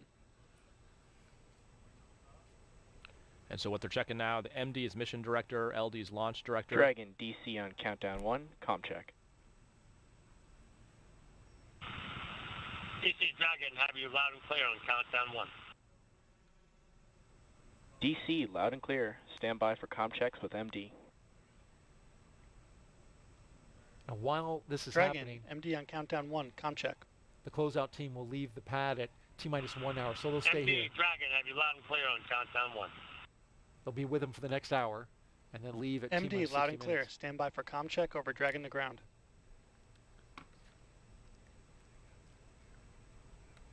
Dragon, MD on Dragon to ground, comm check.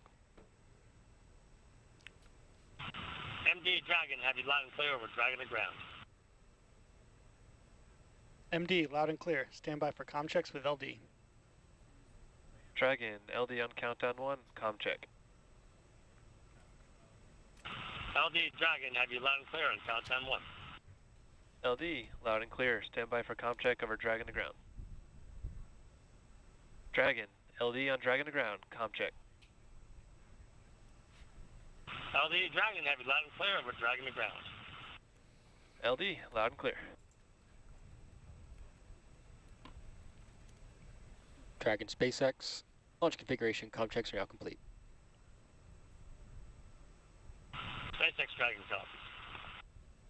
And so those two nets you heard him talk about, as you can imagine, in both Mission Control, MCCX, which is in Hawthorne, and then MCC Houston, each of the flight controllers has a whole bunch of different channels they can be on. So Dragon to ground is what the crew is typically talking on, and there's a whole lot of other comms going on that the crew doesn't need to hear. But those key people have a net that does talk directly to the crew that's not Dragon to ground. Countdown 1 is what they're talking on.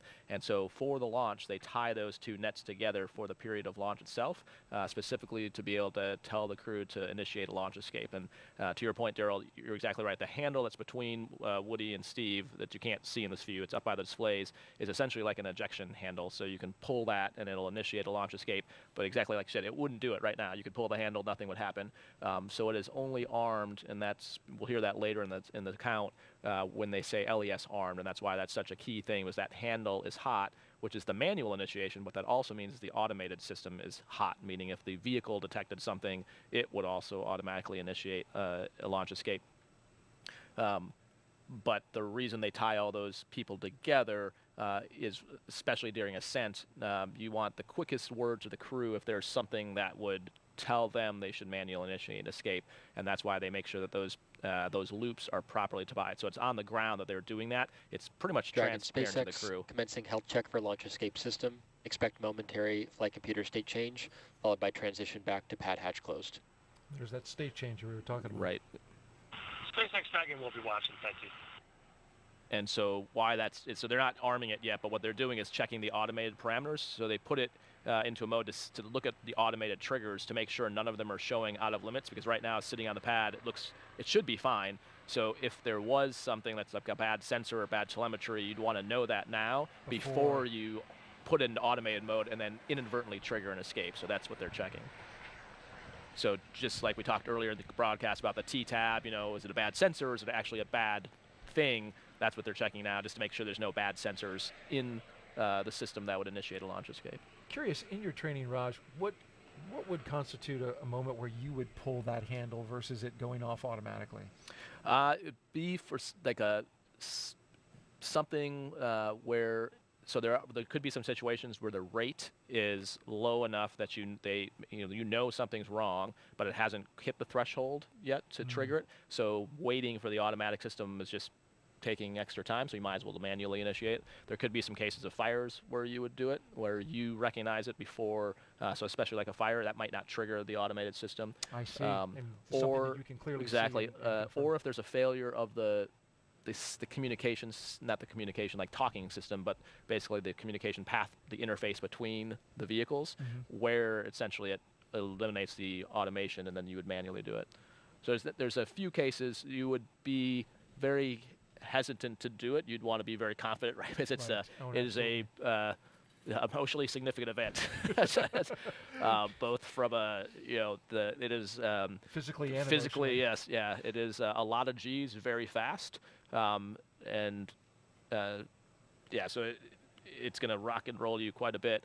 So you don't want to do it if you're not positive, but you definitely want to use it. It's a great feature to have, and definitely one of the lessons we've learned as we've evolved our space and launch vehicle technologies. You mentioned speed, 436 miles per hour.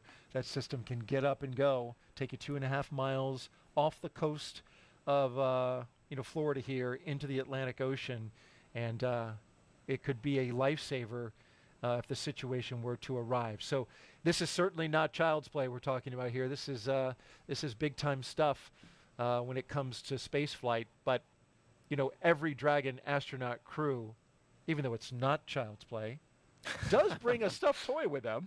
This is true. Yeah, making a tough transition here. That's well done.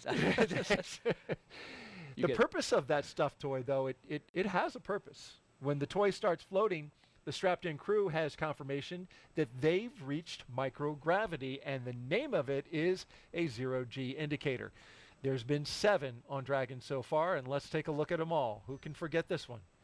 A little guy, plush Earth, floating around by himself on the first uncrewed flight test in 2017 called Demo 1, which 4 years ago today, Raja, it was launched. Wow. That was followed up by a sequin bedazzled dinosaur named Tremor, picked out by Bob Binken's son Theo and crewmate Doug Hurley's son Jack. We just talked about Dragon SpaceX, good side hatch leak check. Crew 1 took a toy Baby Yoda with them to the first 4-person crew. Crew-6 Dragon copies. And then, since then, it's been all stuffed animals. A penguin for Crew 2, a turtle, your turtle, for Crew 3. And then for Crew 4, it was a turtle and a chimp. Double turtle. Double turtle. And then for the last mission, the first humanoid, the little Albert Einstein little thinker plush doll. And so we didn't get to find out in our first attempt what Crew-6 is doing. Well, I'll be honest. I know. But we're saving it until they get up into space. And we should see it, once they get up there. Yeah, and the history of it is, you notice in some of those pictures, the crew was already out of their seats, but in reality, when you first see it deploy, they're still strapped in. And so even though you in your stomach have that feeling of being in a roller coaster and you're falling, you aren't actually moving. You're still fully strapped in. So the way you can check your senses is your zero-G indicator starts to float. And so in our case, our turtle was named Fowl, which was a nod to Matthias, since that's German. It was also specifically a peacock turtle, because Tom Marsh burns a class in the peacock. So it was a conglomerate of effort to have a zero-G indicator that represented the whole crew. You heard Arthur call the side hatch leak checks are good, which is a great sign. It's going to take a while now for the closeout crew to actually clean out the white room. There's a whole bunch of work they're doing as they start to do that, but it looks like everything's on track. Yeah, we've had the comm checks, the seat rotation, suit leak checks, they're complete. And so now we're just tightening up that hatch. And while we look at this shot, we can look to the right. We see the NASA meatball with all the signatures around them, along with the SpaceX logo. Every human who goes into space gets to put their signature on the wall there. And Raja, of course, yours is there, along with your Crew 3 crewmates. But, for the second attempt, status update. They didn't have to do it. So that helps save some time there as well. Crew-6 Dragon, go ahead. All right, we are going to repeat the ground station comm check just to do it one more time on our end and make sure that we're properly configured. Following the ground station comm check, I'll step into the post-ingress crew briefing, and after that, we'll step into Falcon 9 operator comm checks. SpaceX Dragon copies. Understood it all. Thank you. Going to run the comm checks again. Yep, so probably maybe they had to reconfigure something, or maybe someone wasn't on or didn't hear it maybe, so they want to make sure everyone's tied in. And then you heard the Falcon 9 operator comm checks after that, which we haven't done, and that will be when you hear the different subsystems for each of the Falcon 9, the main parts that they're monitoring that could lead to a launch escape. They'll all chime in, and again, so for the same reason I described before, making sure normally those people wouldn't talk directly to the crew, but if you had, one of those systems that that was your question, like, hey, when would you do it? Like, well, that would be a time, like, if the GNC, which is Guidance, Navigation, Control, sees something off that they think is dangerous, they can have the ability to call the crew directly and tell them to initiate a launch escape. Okay. Great and again, insight. It'd be like a trend they're seeing. Maybe it hasn't hit the automated limit, but they know it's going to, and so if it buys you a second or two, then it's worth getting Might that be call. faster than the automated system. Right. And that's why they're consolidating the communications to the crew, as Raja has mentioned. We have an hour and 53 minutes until liftoff at 12:34 a.m. Eastern Time here from the Kennedy Space Center in Florida, America's spaceport. Now as the pad team wraps up its final checks and clears the white room, that's when the action will start to pick up. We're looking forward a little bit. Crew access arm will retract. We'd have the arming of the launch escape system, and then of course prop load. So we will keep this live view of the crew here as they're sitting tight for the next hour or so.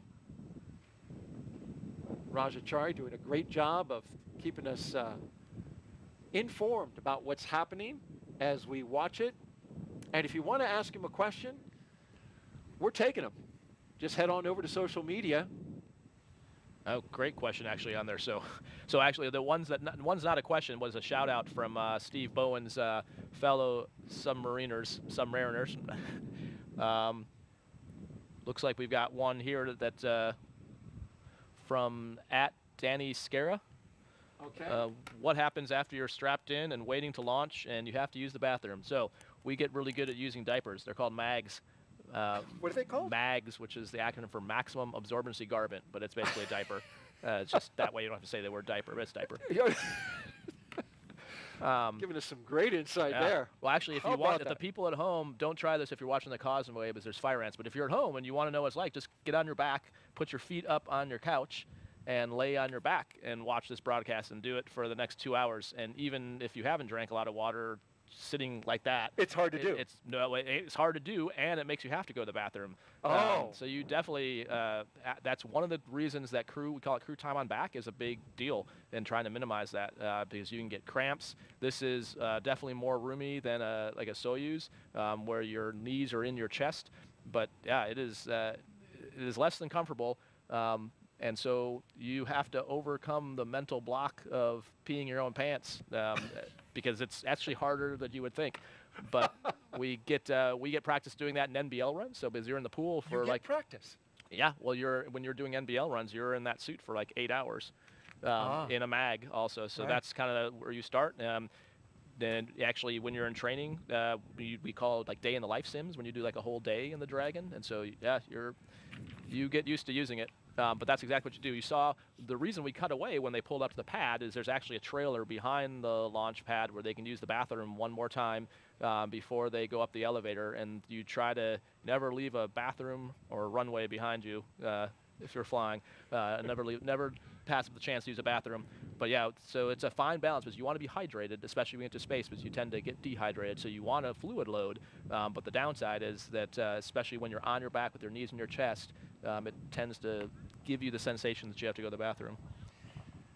This is incredible insight here, Raj, and I imagine you've created probably a little bit of stir on social media right now as people are bandying about the answers and the insight that you just gave. But I will say this, in my time in being around astronauts, the whole bathroom and space combination is one of the most consistently asked questions. Oh yeah, but it's actually a pretty big deal. I mean, yeah, it is. right. I mean, as we look at Orion design and Artemis design, I mean, if the toilet breaks, I mean, you're coming home. I mean, you right? If you get into orbit on the Orion checkout and the toilets malfunction, I mean, it's a big deal. That's a big deal. Yeah, it is a big deal.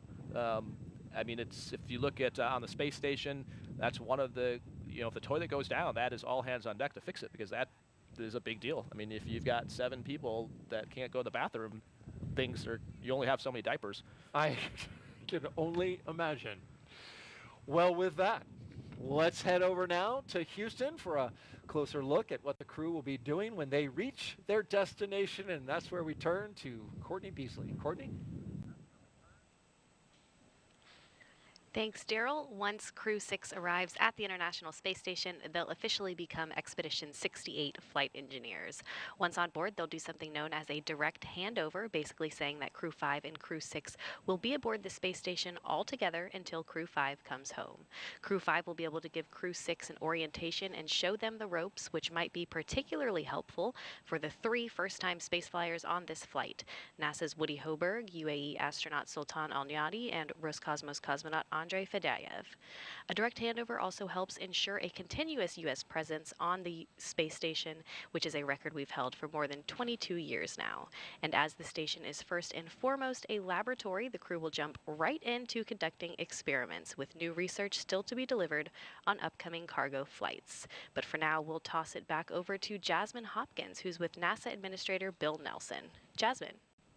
Thank you so much, Courtney. Yes, we're back here at Kennedy on the balcony of OSB-2, and right now so honored to be joined by Administrator Bill Nelson. Thank you for being here. It's another pleasure.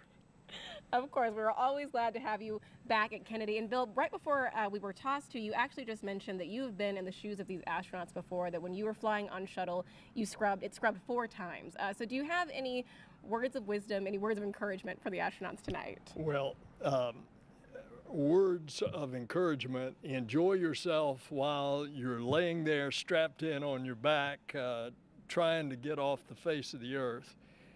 But the serious words of encouragement is, we don't fly until we think it's safe.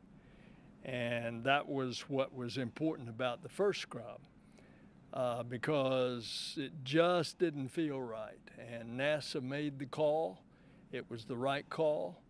Everything's looking good. The supposed problems that they had before have all been fixed. And so I expect we're going to see a launch tonight. Right, we're all looking forward to seeing that launch tonight, Bill. And all the work that we're doing in low Earth orbit on the space station is really paving the way for deep space. So what is next for Artemis? Well, we have just this unbelievable opportunity now to go back to the moon, but this time it's different. First of all, we're going to a different place on the moon. It's the South Pole, and that's where we think the water is. And if you get to harvest water, all of a sudden you have hydrogen and oxygen. You've got rocket fuel. We're also going back for a different reason. We're going to stay there. We're going to learn to live, to work there, to invent, to create, all for the purpose that we're going to Mars. And the moon's just a few days away. Mars is months and months away.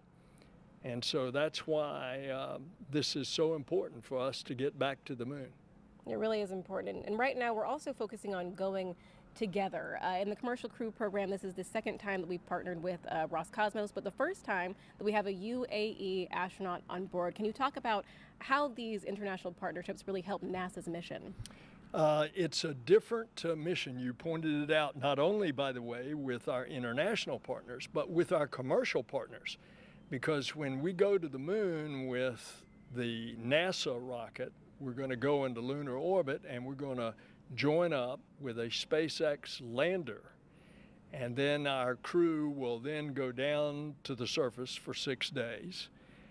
So it's a whole new kind of program. Now, internationally, this has become a big deal. You just can't imagine the enthusiasm around this globe with our foreign friends how popular NASA is. And they all want to be a part of this program, and most of them are. So tonight we have UAE and Russian astronauts, but look up on the station right now.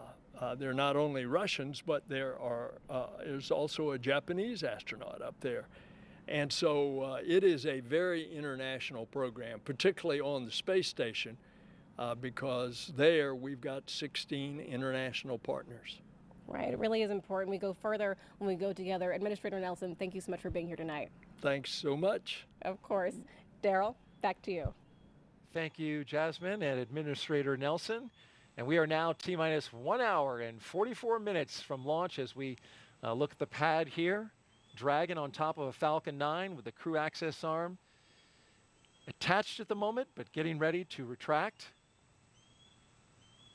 As we look at it now, we want to also take a closer look at some of the life-changing science that astronauts are performing aboard the destination, the International Space Station. The International Space Station is a state-of-the-art microgravity laboratory that is unlocking discoveries not possible on Earth and helping us push farther into deep space. Every single day, we are answering big questions about Earth and about space, about where we came from and about where we're going. But the other thing that we're doing is we're learning more questions to ask. Microgravity turns almost everything we know upside down. Liquids behave completely differently. Fire burns in new ways. Biological systems reveal surprises. There's a few things that have made me gasp out loud up on board Space Station. Watching heart cells actually beat has been a pretty big one. We're studying ways to grow food in microgravity. I got to tell you, these are pretty amazing. We're learning how human bodies react to life in space and how to keep crew members safe and strong on long-duration exploration missions. Deadlifts are awesome on Earth. They're also awesome in zero gravity.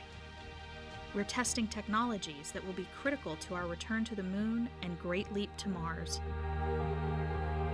Our research has contributed to medical and social benefits on our home planet, allowing us to find new ways to combat disease back on Earth and develop technologies to deliver clean water to remote communities in need. The spectacular vantage point of more than 200 miles above our planet supports our monitoring of Earth's climate, natural disasters, and plant life. The orbital perspective that we have here on the ISS is just absolutely amazing. Earth is gorgeous. The growing new space economy, so vital to our continued progress in space, is flourishing in low Earth orbit. We're inspiring future generations from a platform that is one of the largest international collaborations of our time. We're doing science at 17,500 miles per hour. Come along for the ride.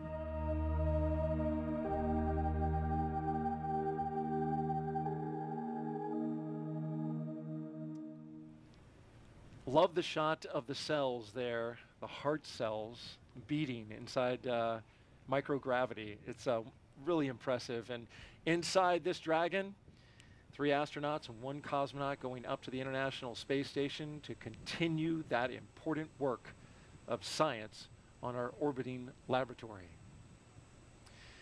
Well, there are astronauts in place and our cosmonaut getting ready for liftoff at 12:34 a.m. Eastern Time. Crew-6. Still got a ways to go. We've got to arm the launch escape system, got to fuel up the rocket, count it down, and launch it into space. In the meantime, our next guest played a key supportive role in the development of the Falcon 9 rocket and Dragon spacecraft, and we visited with him on the first attempt, and he's back. His name is John Posey, and he's NASA's Crew Dragon lead engineer. Appreciate you having you back. Thanks for having me back. John, you were on the console yesterday as we counted down, or I'm sorry, not yesterday, Sunday, I should say, overnight during the first attempt. And we were just talking about, you know, how NASA and SpaceX works through something like that. Just to recap, there was a clogged filter for the engine ignition fluid. That they saw the data, but weren't exactly sure at the moment what the cause was. Found out later what it was, cleared it out, fixed it, and here we go again. How does NASA and SpaceX work through something like that? Dragon SpaceX, no worries. confirm So, when ready you for know, on comm checks with console, Falcon the 9 team's operators. on the loops, on the net, talking to each other. On the NASA side, the mission support team that my team and I report up the loop through the chief engineer to the NASA ops manager. The NASA ops manager is in direct contact with SpaceX launch director throughout the whole count, you know, keeping apprised of issues that we can evaluate it as a team, make sure that both SpaceX and the NASA side get comfortable that we're good for crew launch. And so, like as you said, with the igniter fluid, the TTAB, the pyrophoric fluid that they load into the rocket to ignite the Merlin engines on Falcon 9's first stage, they provided the supply of the fluid, and they were expecting to see a good bleed in and start to see a response in the catch tank. And at first they weren't seeing a response. Did some troubleshooting and started to see a little bit of response, but it was abnormal. So, you know, based on the response of the catch tank and how that fluid fill was not really in family, you know, the team talked through different scenarios. You know, what could happen if we don't have a full bleed in? What is the appropriate course of action? So in the end, I think the team made a really good call to stand down that attempt. And then, of course, since then they've gone into the system, did find, you know, like you said, a clogged filter, a little bit more oxidation than typical, and that's kind of expected over the course of that system's use. And SpaceX does proactively go in and change that filter very frequently. This one got clogged a little sooner than normal, so caught us a little bit by surprise after, you know, having a good performance on static fire, but you know, sometimes things like that happen. There's so many systems that have to be just right in order for a rocket launch to go off. So it is impressive when they have something like that and work quickly through it. Yeah, it's to turn it around that quickly is impressive. And like Kathy and multiple people said, in light of this, it just reminds us space flight is hard. Absolutely. And so, John, now that you're returning for launch attempt number 2, how does the team reset for the next attempt? Yeah, you know, so the team has had a couple days to rest and get, you know, eyes on the data from the first attempt, you know, very important. So, you know, we look through all the different performance sensor blips, anything that there is to look at, make sure that we're good to go today. So, yeah, the team's on console. I checked in with the folks on console just before coming on air, and everything's been going great. So, you know, Dragon looks like it's ready to go today, and so we'll keep monitoring right through the big phases, like you said, launch escape arm, and then if the entire vehicle is ready and everyone's go for flight, we'll go get this off the ground today. And that's great news. You know, everything been going pretty smoothly so far. Our weather and the ascent corridor is the one thing we're kind of keeping an eye on closely. Right. Keeping an eye on a lot of things, but that one is the one that's kind of right on the line there. But so far, looking like we're going to go forward for an attempt, and that's great news. We've got 3 consecutive days, right, that we can do it now. So every 24 hours we have an opportunity, a little less than 24 hours. And why is that we can go 3 days in a row?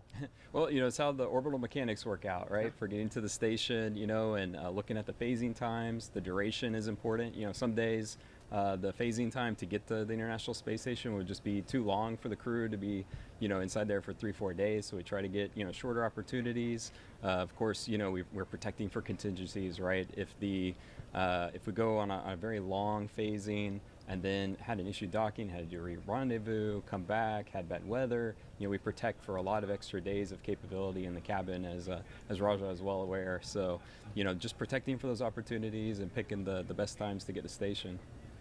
Well, we hope that this is the one, the second attempt, and we won't have to visit those other 2 opportunities.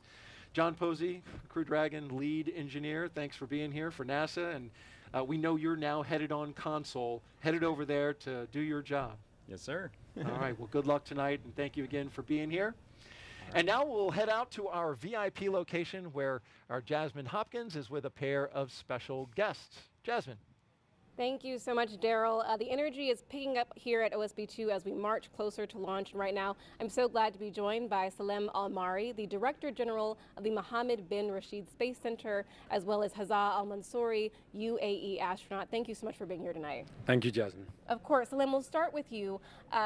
Sultan is the first UAE astronaut to go on a long-duration mission to the space station. He'll be on a 6-month science mission. So what is the UAE hoping to learn from him? Definitely there's a lot we plan to do during this mission and learn from him and from this 6-month duration. So there's a lot of science we're going to be doing, a lot of human life sciences. There's science with over 20 different experiments with UAE universities and international universities, so that's something really big for us. But we also have a very in-depth education program where we will try and reach every school kid in the UAE, doing simple science experiments, simple YouTube videos, and of course, other than that, we'll do a lot of PAO events where we have these live chats with the astronaut from space, with our kids and public. So I think we're quite excited for this 6-month duration mission. Right, a lot of excitement surrounding this. You said that you've actually been able to speak to Sultan in the duration from Sunday or Monday's morning attempt to now. So how is he feeling getting ready for launch again? Sultan, he's super excited about his launch. It's going to be his first mission for also Woody and Andrei Fudayev. They are super excited. They can't wait to experience the weightlessness and to start conducting science and to conduct experiments on board the International Space Station. It is a really beautiful night for launch, so hopefully it's going to happen today, and we are looking forward to see them floating within a couple of hours. Yeah, we really are looking forward to that. It is a beautiful night for launch, so everybody's looking forward to it. Yes. Thank you both so much for being here tonight. Thank you. Thank you so much. Of course. Daryl, back to you.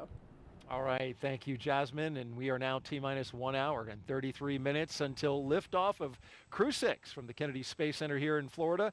You're watching live coverage of the Crew-6 launch.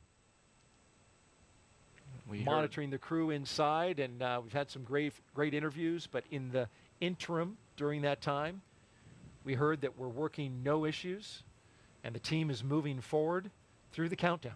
Yep, and we heard good comm checks. You heard earlier, right before we interviewed John, that they were going to redo the ground checks. So it sounds like those were done successfully, and all checks were good. And yeah, as you saw, we mentioned in that ISS video the science going on there, and you can see underneath Woody's feet just some of the science. So this on average, each increment, so they'll be part of Expedition 68 and 69 when they get out there, running about 300 experiments an increment, which is just incredible when you think about what that national lab is doing up there, and with having 4 people go up at a time just allows so much more bandwidth in science. And I mean, I think that's the reason I think most of us do the job, just some exciting changing things. I think my favorite experiments we did up there, I call them dual purpose things, so some water reclamation and then carbon dioxide scrubbing things, and we were doing those things because they help us with exploration. So if we can have 98% of our water reclaimed, then we can meet the mass margins to go to Mars. And if we can scrub CO2, again, we can live on the moon and on Mars. But the cool thing about those technologies is if you scale them on Earth, I mean, think about reclaiming 98% of our water, solving our CO2 problems. I mean, these are existential, species-changing technologies, and just that we're just starting to get into the fundamentals of. And if we can solve some of those problems, I mean, the impact NASA can have just on the world, let alone the solar system, is mind-boggling. So I think that's, to me, why I love this job and why I think so much of us love doing this and the things you can discover in a microgravity environment. Even simple things like we did a concrete hardening experiment when I was up there. I remember which that. I thought at the time was like, how? Why are we I'm sorry for concrete in whoever the space? poor scientist is like, how lame is this? Literally watching concrete harden. But Matthias, who's a brilliant materials scientist, explained to me so that the reason we were doing it was to be able to use regolith on the surface of the moon to build structures. But the other cool earth science part is apparently concrete hardening releases CO2, and it's a ridiculous amount of carbon we put in the atmosphere on the Earth just from the process of it hardening. So one of the side benefits is this is figuring out better ways for concrete to harden. And you think about all the developing places in the world, if we just gave them a simpler concrete formulation that didn't emit greenhouse gases, again, just game-changing stuff. So really cool that each increment is going to do that, and this national lab is just paying huge dividends besides teaching us how to live and work in space and get to the moon and Mars, but also changing our life every day. There have been spin-offs from space ever since the space program came into existence, and it's amazing to hear just how many continue to come and benefit not just us but humanity. Yeah, and it's that's actually more data than we know what to do with. One of the common problems, or not problems, but people are like, what's the most important experiment you did? Like, it's hard to say. I mean, every day we're doing someone's life's work, some universities, years of research, and we get to be the ones that actually finish the execution of it. So it's just an amazing experience up there. And what a privilege to be able to do that. We are currently at T-minus 1 hour and 30 minutes until Dragon flies its next 4-person crew to the International Space Station. The astronauts, as we can see earlier, and now as we look at the spacecraft, there they are. Commander Stephen Bowen, pilot Woody Hoberg, and mission specialists Sultan Al-Nayati and Andrei Fedyaev. In their seats, they're strapped in, ready to go. And along our launch timeline at the moment, we're getting ready to have those launch escape system and communication checks conducted by the Falcon launch team. And we'll be listening in for that call out. Yeah, so the closeout crew is presumably still working items there, and we expect around at T-minus an hour is when they would probably start departing. And then that gives them time to clear out the what we call the hazard zone before they start working the launch escape systems. Each Crew-6 astronaut is allowed to bring a few personal items with them inside the Dragon capsule there, and they do that so they can have something for their roughly 6 months in space, you know, something from Earth to remind them of family, friends, loved ones, something they love about planet Earth. And here's a few of the items that Crew-6 is taking up. Sultan Al-Nayati said he's bringing a kimono. He's going to be throwing some moves up there, some jiu-jitsu. He's also bringing a small toy rocket from the popular European comic Tintin. Andrei Fedyaev is taking a few photos and some pins he plans on sharing with his family when he gets back home. For NASA astronaut Woody Hoberg, he's bringing one simple item, a photograph with deep personal meaning to him. In terms of personal items, mine's simple. Unfortunately, over the summer, I lost my father, and so I'm just bringing a photo of him that means a lot to me. And I wish he could come along with me, but at least I will be bringing him along with me. So I'll talk this. Yeah, and this is the photo right here, Raj. Woody says it's a picture of his dad, Jim Hoberg, finishing the Boston Marathon and leaving it all on the course. Jim Hoberg, along with his wife Peggy, raised Woody and his brother in Pittsburgh, PA. He was an electrical engineering professor at Carnegie Mellon University, where he was known for his exceptional teaching. When he was 75 years of age, he passed away at 75, I should say. Woody says he will remember his father for always showing up and for his relentless pursuit of truth. When he gets to space, he's going to keep that photo in his crew quarters, a touching tribute to his father all the way up there in space. Yeah, and I think what a tribute, and like we were talking about before, none of us got here on our own. Someone got us here, and you know, Woody's dad made Woody who he is. All of our parents made us who we are. The instructors at JSC, the centers we visit, we are really just a reflection of them. So I'm glad Woody's able to take his father with him. I think most astronauts take things to remind them of their family, their loved ones, up with them, because you are separated from the Earth, but it's right there, but you can't go home at the end of the night, so having that to remind you is very important. Now here's what we talk about, what you brought up, and we did this last time, but... Yeah, I had to change my show and tell, yeah. I love that you did that, by the way. What do you have? So last time I had my Academy shirt. I also had a high school shirt. So you brought two shirts? I had two shirts, yeah. Okay, so what do we have Columbus here? Sailor, so from Waterloo, Iowa. Yeah, so I grew up Waterloo, in Iowa. Iowa, that's right. My high school shirt. One thing, so we showed these last time. Yeah. Showed my space retainer, which I was also not supposed to bring back. How can I forget? So I showed last time we had the RMO for our mission. The other one I brought up, so my wife works for the Department of Veterans Affairs, and that's obviously near and dear to my heart, the agency itself. So I brought up an RMO, or a coin, I'll say it out loud, but from the Department of Veterans Affairs. The other thing we bring up that I ask some of the astronauts is a Mach 25 patch and 100-day patches. And then you fly those, and also things called Silver Snoopies, which are pins that we give out to a very small percentage of the NASA workforce. So it's really special to get one that's flown in space, and specifically from one that was flown by an astronaut for you. This is similar, not a Silver Snoopy, but a pendant with our patch on it, and we flew these for some of the key people. So for some of the folks that helped with our mission planning and training, so you can see the three on there. Yeah. And so ones that are ones that are flown in space are obviously highly sought after. Cards for my kids, I had lots. Oh, I didn't see this Yeah, one. these are different ones. I had lots. My wife is definitely my better half, and so I had all kinds of cards and notes for my kids, including look this, at what this one says right here. Can't wait. Yep, And a little landing one in the water. This one's the planets, complete with the rings of Saturn. yeah. Yeah. Well, you know she loves her daddy because right here, this is the capsule. It says Crew-3 on it, and here are the kids at the bottom, and they have a little. They're saying, "It's Dad coming home." Oh my gosh. And then an interesting one we didn't talk about. We talked about what Nick Hague Ninja 12 is helping, but so a lot of us fly up with glasses. I don't wear glasses, but people have heard the term SANS. So your vision shifts in space. And so what happens It is shifts. It shifts. So what happens is the fluid in your body pushes up, and what can happen, this is the leading theory, so we're actually still trying to figure out exactly what happens, but the leading theory is that fluid pushes against the back of your cornea and it changes the shape of your eye.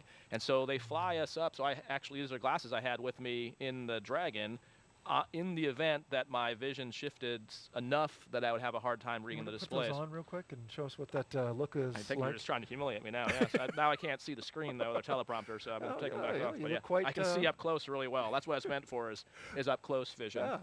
And the strap, of course, to hold it on your face. Exactly. Because, this is the space strap. the Yeah, space part exactly. of it. Well, space modified glasses. But did you have to use them? So actually, I used my near vision did get worse, but not bad enough I couldn't see Dragon displays. But it would fatigue my eyes using the laptops on station. So for about the first month I'd wear them, and then my eyes adjusted and I stopped wearing them. But for about a month I would, just to avoid eye fatigue. And then once I got back, they generally go back to normal. And well, that's good. And we continue to work on finding out. We do, yes. What exactly the cause is. Especially of because that is. we know they generally go back to normal, but that's why we need more long-term data, because we don't know on a 2-year mission to Mars, like would it go back to normal? Are we confident? But what would happen there? Well, exactly. That's good stuff. Thank you for sharing Yeah, the no problem. new. Hopefully, we won't have to get to a third one. Hopefully not. We have to dig up some more stuff. But we appreciate your wife giving us a fresh supply of stuff you took to space. Thank you very much. Well, when they aren't launching into space or working hard to prepare to go into space, the NASA Astronaut Corps, well, they try to find time to watch their friends go into space. And you would know that. Yeah, so I'm here, but we saw Nick Ninja 12. We saw Ike Glover helping with the family sport. We saw Joe Akaba, the chief. Sharon. This is when they were getting ready right, to go exactly. out. So the office is spread out doing all kinds of things. You have, last time Reed was up with the administrator. Reed Wiseman. Yeah. Exactly. So we are all over the place. But even if you're not, you're probably online or at home watching. And so I was going to try to dial in. So Woody, as we talked about, is sitting in a seat that's been used before. So I was going to try to get. You're not calling Woody, are you? I'm not. Well, I don't think I could try call. I don't know the answer. She's on the line. Awesome. Let's try. All right. Yeah. Okay. So we got Megan MacArthur on the line, who flew on Crew-2 that I got to train with. And so, Megan, can you hear me? Okay. Hey, Russ. I got you loud and clear. Hey, awesome to talk to you. Thanks for calling. So Megan's at home in Houston watching the launch, and you might have better ideas about what they're doing. I think you guys came up with a game to kill some time while you're waiting for the closeout crew to leave. Yeah, well, it's been enough time that, when you first get in, of course, you're all business and you go through your checklist and you review the nominal timeline and you of course, review the contingency actions that you might have to take. But now you're into just the wait. I was lucky enough to fly with a really fun and fun-loving crew, and so we set about entertaining each other. And, we had Tomas, kind of our Julie, the cruise director, and he had us playing a variety of different games that I'm not sure if he made them up or these are French games or what, but he kept us well entertained. It looked like the French version of rock, paper, scissors. I'm not sure if that's what it was, but yeah, so it's called the Game of Thumbs, and I won't strain anybody by trying to say that en français, but the Game of Thumbs, and so, yeah, it's a little bit like rock, paper, scissors. Well, Megan, you're watching us, get ready to launch Crew-6, and of course, you were on Crew-2, and what a mission that was, and what's it like to be where you are, kind of relaxing, getting ready to watch the astronauts go up? It's so exciting. It's so much fun to see your friends go into space. Of course, Steve is a classmate of mine, and Woody was my family escort. Actually, he was with my family when I was getting to launch in that very same seat. And so my son in particular is very excited to get to watch Woody launch. So he's made me promise. I had to peel him away from the screen to get him to go to bed with the promise that I would wake him up in time to watch the launch. So we're excited for all 4 of the crew members of Crew-6, and we can't wait to see them get started on this next phase of their adventure. Very cool. That's awesome. And you know what? We are counting down just 1 hour and 20 minutes to go until liftoff. And, you know, I got to ask you, Megan, how's Raj doing so far? Because you were one of our co-hosts sitting in this seat. So you want to grade him live on the air? You could text me. Oh, man, A+. Daryl, how could it be anything else? He's just doing amazing. We are, like I said, I had to peel my kid away from the screen. And, of course, Raja, he recognized you as the guy that cut his hair. Oh, that's right, yeah. So before Daddy came home. His quarantine cut, yeah. I still don't pay for That's haircuts. Right. I cut my own hair. Haircut, yeah. Theo was a test case, yeah. Megan was nice enough to let me test out my hair cutting skills on our son. Really? Wait. You didn't tell me that. No, don't worry. I tried. I did it on other kids. Theo was the first. Yeah, you cut your hair in space. Remember, did you? There's some kind of Flowbee thing that you used? Yeah, it's basically a Flowbee. Yeah, it's a very loud Flowbee. Yeah. And Megan, were you doing your hair in space? No. Oh no. We just let that grow. Yeah, just let it grow out. And I remember seeing the shot of you, just your hair just flowing freely, and it's a great shot of you floating around, doing your business. Yeah, I often feel like my hair deserves its own credit, you know, in the credit line, like Megan and Megan's hair, because it's a whole entity on its own. Got a lot of traction there. Well, Megan, I just want to let you know that I brought lots of snacks, courtesy of my wife, Rachel. She packed me up a big bag here. I know you took a shot at me when your husband co-hosted, so I want you to know I'm in good hands. Awesome. Can't have you getting grumpy. No, ma'am. Thank you very much. Well, Megan, we really appreciate you joining us this evening, watching the launch from home. Thank you so much for being on the broadcast with us. Thanks, Megan. I'll see you back in Houston. You guys are doing awesome. Take care. All right, Megan MacArthur, Crew-2 pilot, and did a fantastic job for us as a co-host, completed an amazing mission. She did a ton of work working with kids, especially afterwards. She's really leading an effort in education. Great having her on the broadcast. Hey, take a look at this. This is Crew-6's patch. And we want to talk about how this came into existence. You know, it's very unique. Each patch for each mission, every flight has one, and it's designed by the crew. So you can see the one for Crew-6. And what you'll notice right away is the wooden dragon ship with the dragon figurehead there. And that's because each Crew-6 member has an affinity for seafaring vessels. And then check out the anchor. It's the International Space Station. You see it there. And then lastly, the sail represents the 3 planetary bodies of Earth, Moon, and Mars, the ultimate destination of NASA's Artemis program. I like that call forward to where we're going, even though this is a mission to low Earth orbit. Yeah, I think that's a common theme in a lot of the patches. You'll see like a reference to Moon, Mars, Orion, something like that. We definitely see this as a stepping stone to go beyond low Earth orbit. I mean, that's one of the cool things about Commercial Crew is we are putting private industry to low Earth orbit so that NASA can focus resources and people on exploration and going beyond low Earth orbit. That's right. We're just 1 hour and 17 minutes until liftoff of Crew-6. Hearing good things about the countdown as we go along the way. And the crew has ingressed, helped by our closeout team, of course. The umbilicals are attached. They provide the breathing air and comms to Dragon and the astronauts. Suit leak checks completed, comms checks completed with the core and the launch director.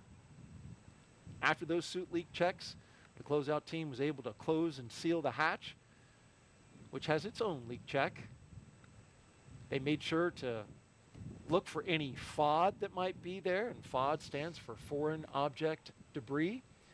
As we look in from the White Room, the closeout team will wait another 15 minutes before they'll clear out of that area.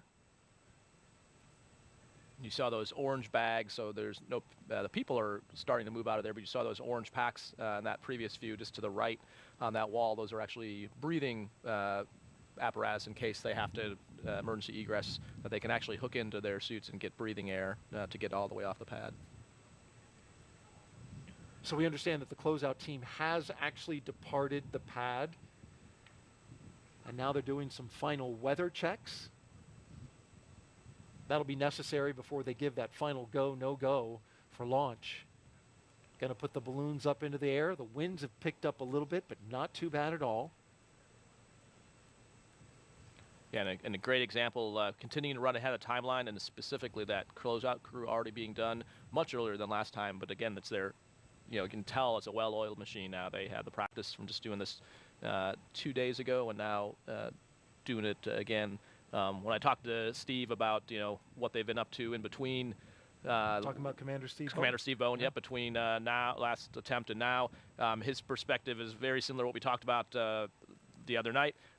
Basically another free training sim event. And Steve, actually, like I mentioned before, he was the lead closeout person, so he was in that white room for STS-127, which had 6 attempts.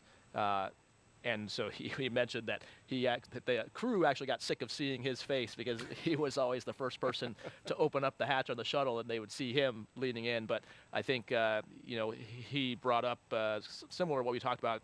I think everyone on the crew was actually impressed by the fact that no one had go fever, no one down to 2 minutes, but no one was like, oh, we should just go. Like the administrator said, we go when we're absolutely ready.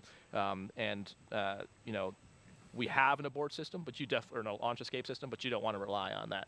Right. You want to rely on making the right engineering decision. And so he actually, talked about the fact that, yes, it's the 6th operational crew mission, but every one of these missions is really a test flight. We're always learning new things. Now we learned about, oxidation rates of T-tab line filters, so you're always learning something new.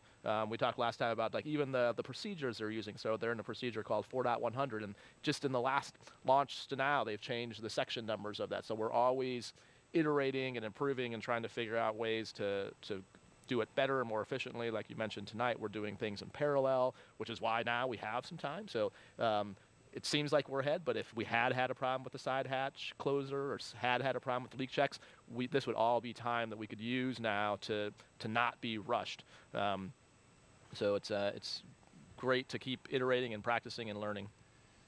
It's hard to imagine when you have a launch scrubbed that so much can come from it that's good.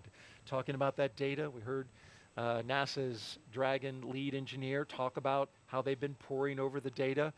We've had a dry dress, essentially a wet dress in the first launch attempt, and as you mentioned, always iterating and always learning. All right, we want to check in now with our friends in Houston, Texas, in the Johnson Space Center. Courtney Beasley is standing by. Courtney?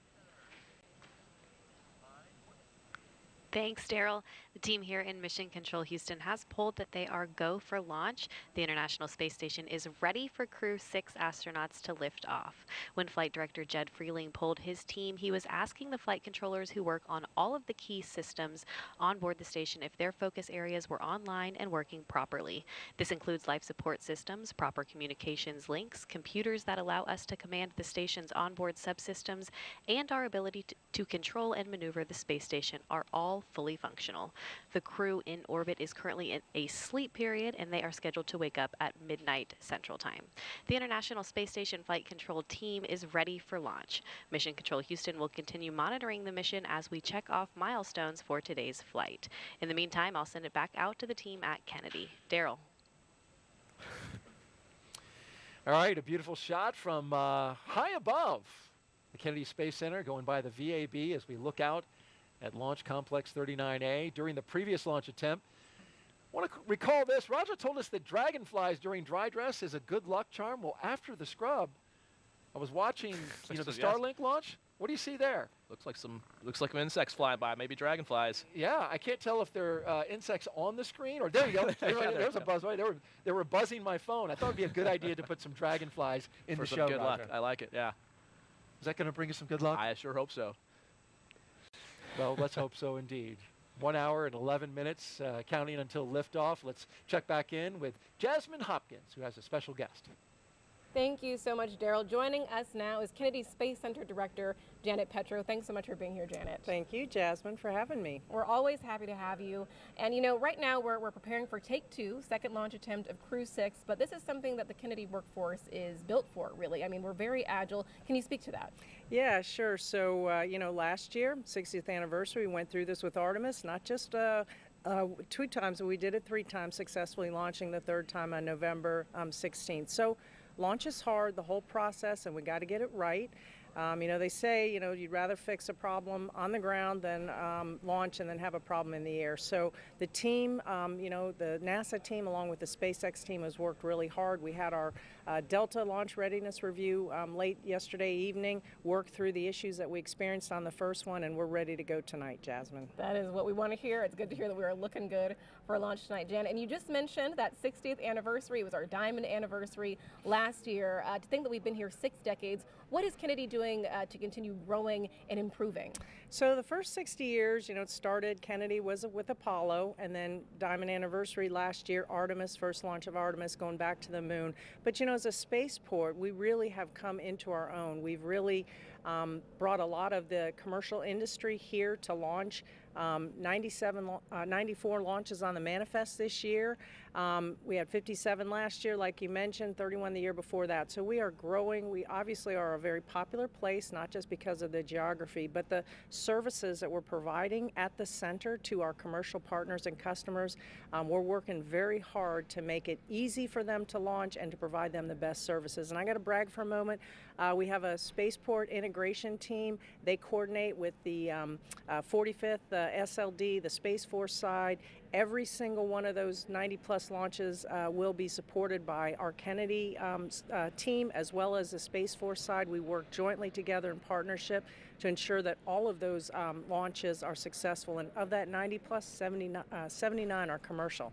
So a large percentage of that is the commercial launches. And so across the board, we have our NASA, we have our government, we have our national space security missions we support, but we also have the commercial that we have to take care of also. Right, Janet, those numbers just really blow me away. Thank you so much for being here tonight. Thank you, Jasmine. Of course, always happy to have you. Go Crew-6. Exactly, go Crew-6.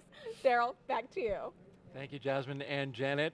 Throughout the show, we've been taking your hashtag #AskNASA questions from social media. We have time for a few more before Falcon 9 fueling begins at T-minus 35 minutes. We're sitting now at 1:08 and counting. And Raja, there's the question. It seems like astronauts work on some really cool and interesting things other than flying. Raja, can you take a minute and talk about something interesting that you're working on right now? You're not flying, currently on a mission, obviously because you're here. So what you working on? Yeah, so I'd say most of our time is not actually flying in space, so we do maintain the training for that, whether it's NBL, which is the Neutral Buoyancy Lab, so doing practice spacewalks in there, whether it's working on the ISS systems, working on different experiments, getting smart on geology, biology, but we also all work on different projects in the office on the engineering and development program. So specifically, there's a whole lot of work going on in Artemis right now. The administrator talked about Artemis. That is the goal of the agency to get us back to the moon, to stay and go on to Mars.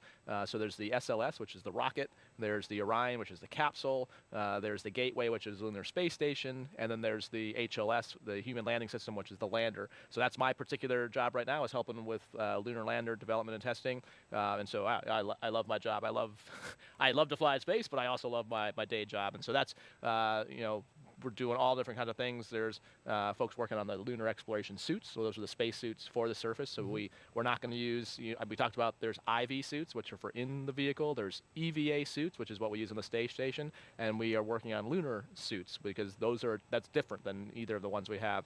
And so if we get to the moon, we are going there to do science. And so we need to get out there and go do the science. So that's another big project that people are working on. And yeah, so it's we are spread all over the place, training and working with all these development teams. Yeah, and it seems like there's a similarity there to when Bob and Doug were working in the commercial crew program early on, developing these vehicles. You're very early on in the HLS system, so it's got to be kind of exciting to be working on the next thing that's going to land on the moon. Yeah, I think all of us enjoy. That's why it's fun to do these things. And our job is in the office is to fly in space, but also to bring the crew's perspective, the operational perspective, to all these programs and to these efforts to make sure that we're the human is the important part of human space flight. And so keeping that in mind and keeping that at the forefront is always really important, and that's why it's important to have us tied into all those programs. And for those of you who are watching, and for those of us who are enjoying watching, if you want in on the social fun, follow us on Twitter at NASA Social, or check us out on the web at nasa.gov/social/social.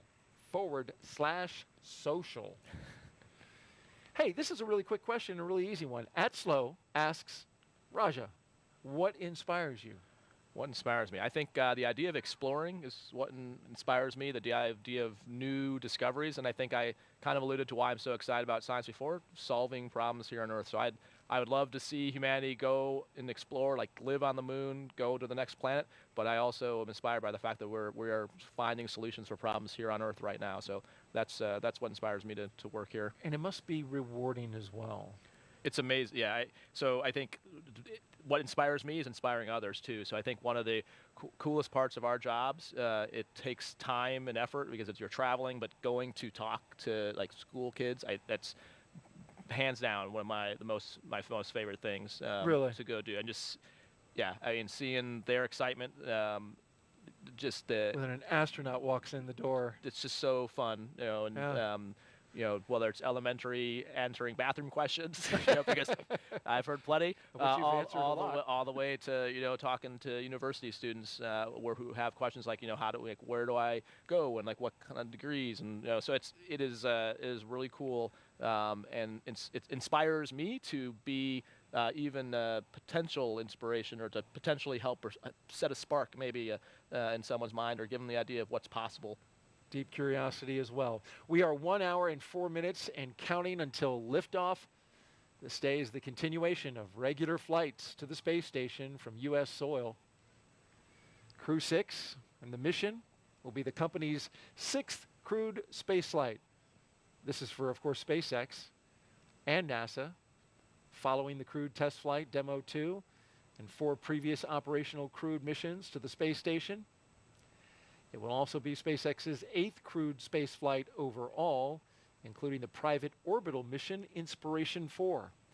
Today, our crew is flying on board Dragon Endeavour, and this will be the 4th flight for this capsule. It'll be taking a ride on a brand new Falcon 9 rocket. The Dragon is this particular Dragon, Endeavour, is the flight leader in the fleet. Its 4th flight, which includes Demo 2, Axiom 1. It's been a great countdown so far, 1 hour and 3 minutes and counting. Weather is fantastic here at the Kennedy Space Center, only a 5% chance of violation. That means 95% go. Doing some math here, getting inspired by my fellow astronaut here. Really advanced stuff. Avoid math in public, that's my rule. That's a good idea. Excitement is picking up, though, as we get closer to T0. And so with roughly about an hour, sorry. No, go ahead. About an hour to go until liftoff, things are going to start picking up. We get close to the go, no-go pole to arm the launch escape system and begin the propellant loading. The crew pole for readiness, that will happen right at T-minus 60 minutes. And then the Dragon pole for prop load is at T-minus 55 minutes. From there, at T-minus 45 minutes, there will be an internal mission control Hawthorne pole, and then the launch director's pole for propellant loading will follow. When we get to about T-minus 40 minutes, the crew access arm will retract, and the crew will get the call to close their visors and to arm the launch escape system. I'm going to walk you all the way through it. This is the automated safety system that's in place that can fire the 8 Super Draco thrusters on Dragon to quickly separate the crew from the rocket, either on the pad or during a flight on the ride uphill. And then, once we reach about T-minus 35 minutes, propellant loading for the Falcon 9 will begin.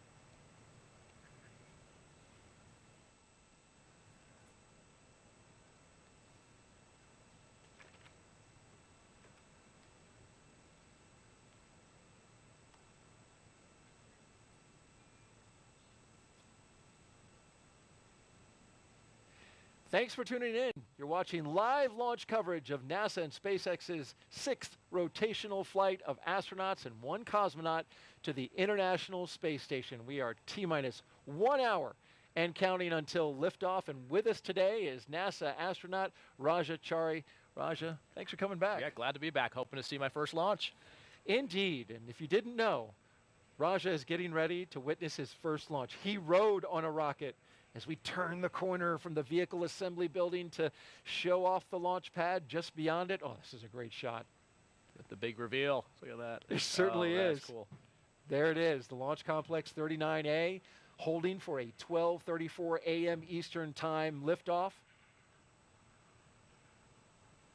And so right now the crew is going through kind of mentally, probably looking forward to the prop Dragon timeline. SpaceX, And you cycling orbit tank isolation valves to equalize low flow pressure.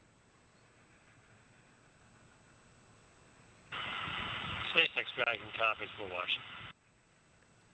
Quickly explain what that is. So give them that call. So a lot of times whenever they're going to do something with any prop loading or valves, they'll give the crew a heads up. So if they hear the sound or feel the vibration, that they know that that's planned. So they usually give them a call prior. You mentioned that it's about to get a lot busier on the loops as they start going through some go, no-go polls and talking to the crew. And so they are looking ahead in what's called the event details, and they have probably two displays up, one that's event details, one that's in procedure 4.100. They're sitting in 4.100 waiting for the poll to say that they can arm the LES, the launch escape system. And on the timeline, they're probably looking at what the prop loading steps are and just kind of anticipating what's coming up next, probably scrolling ahead to kind of talk through the launch sequence and using this time to basically what we call chair fly, talk through. Dragon SpaceX, you are go for section 5. When ready, report go for launch.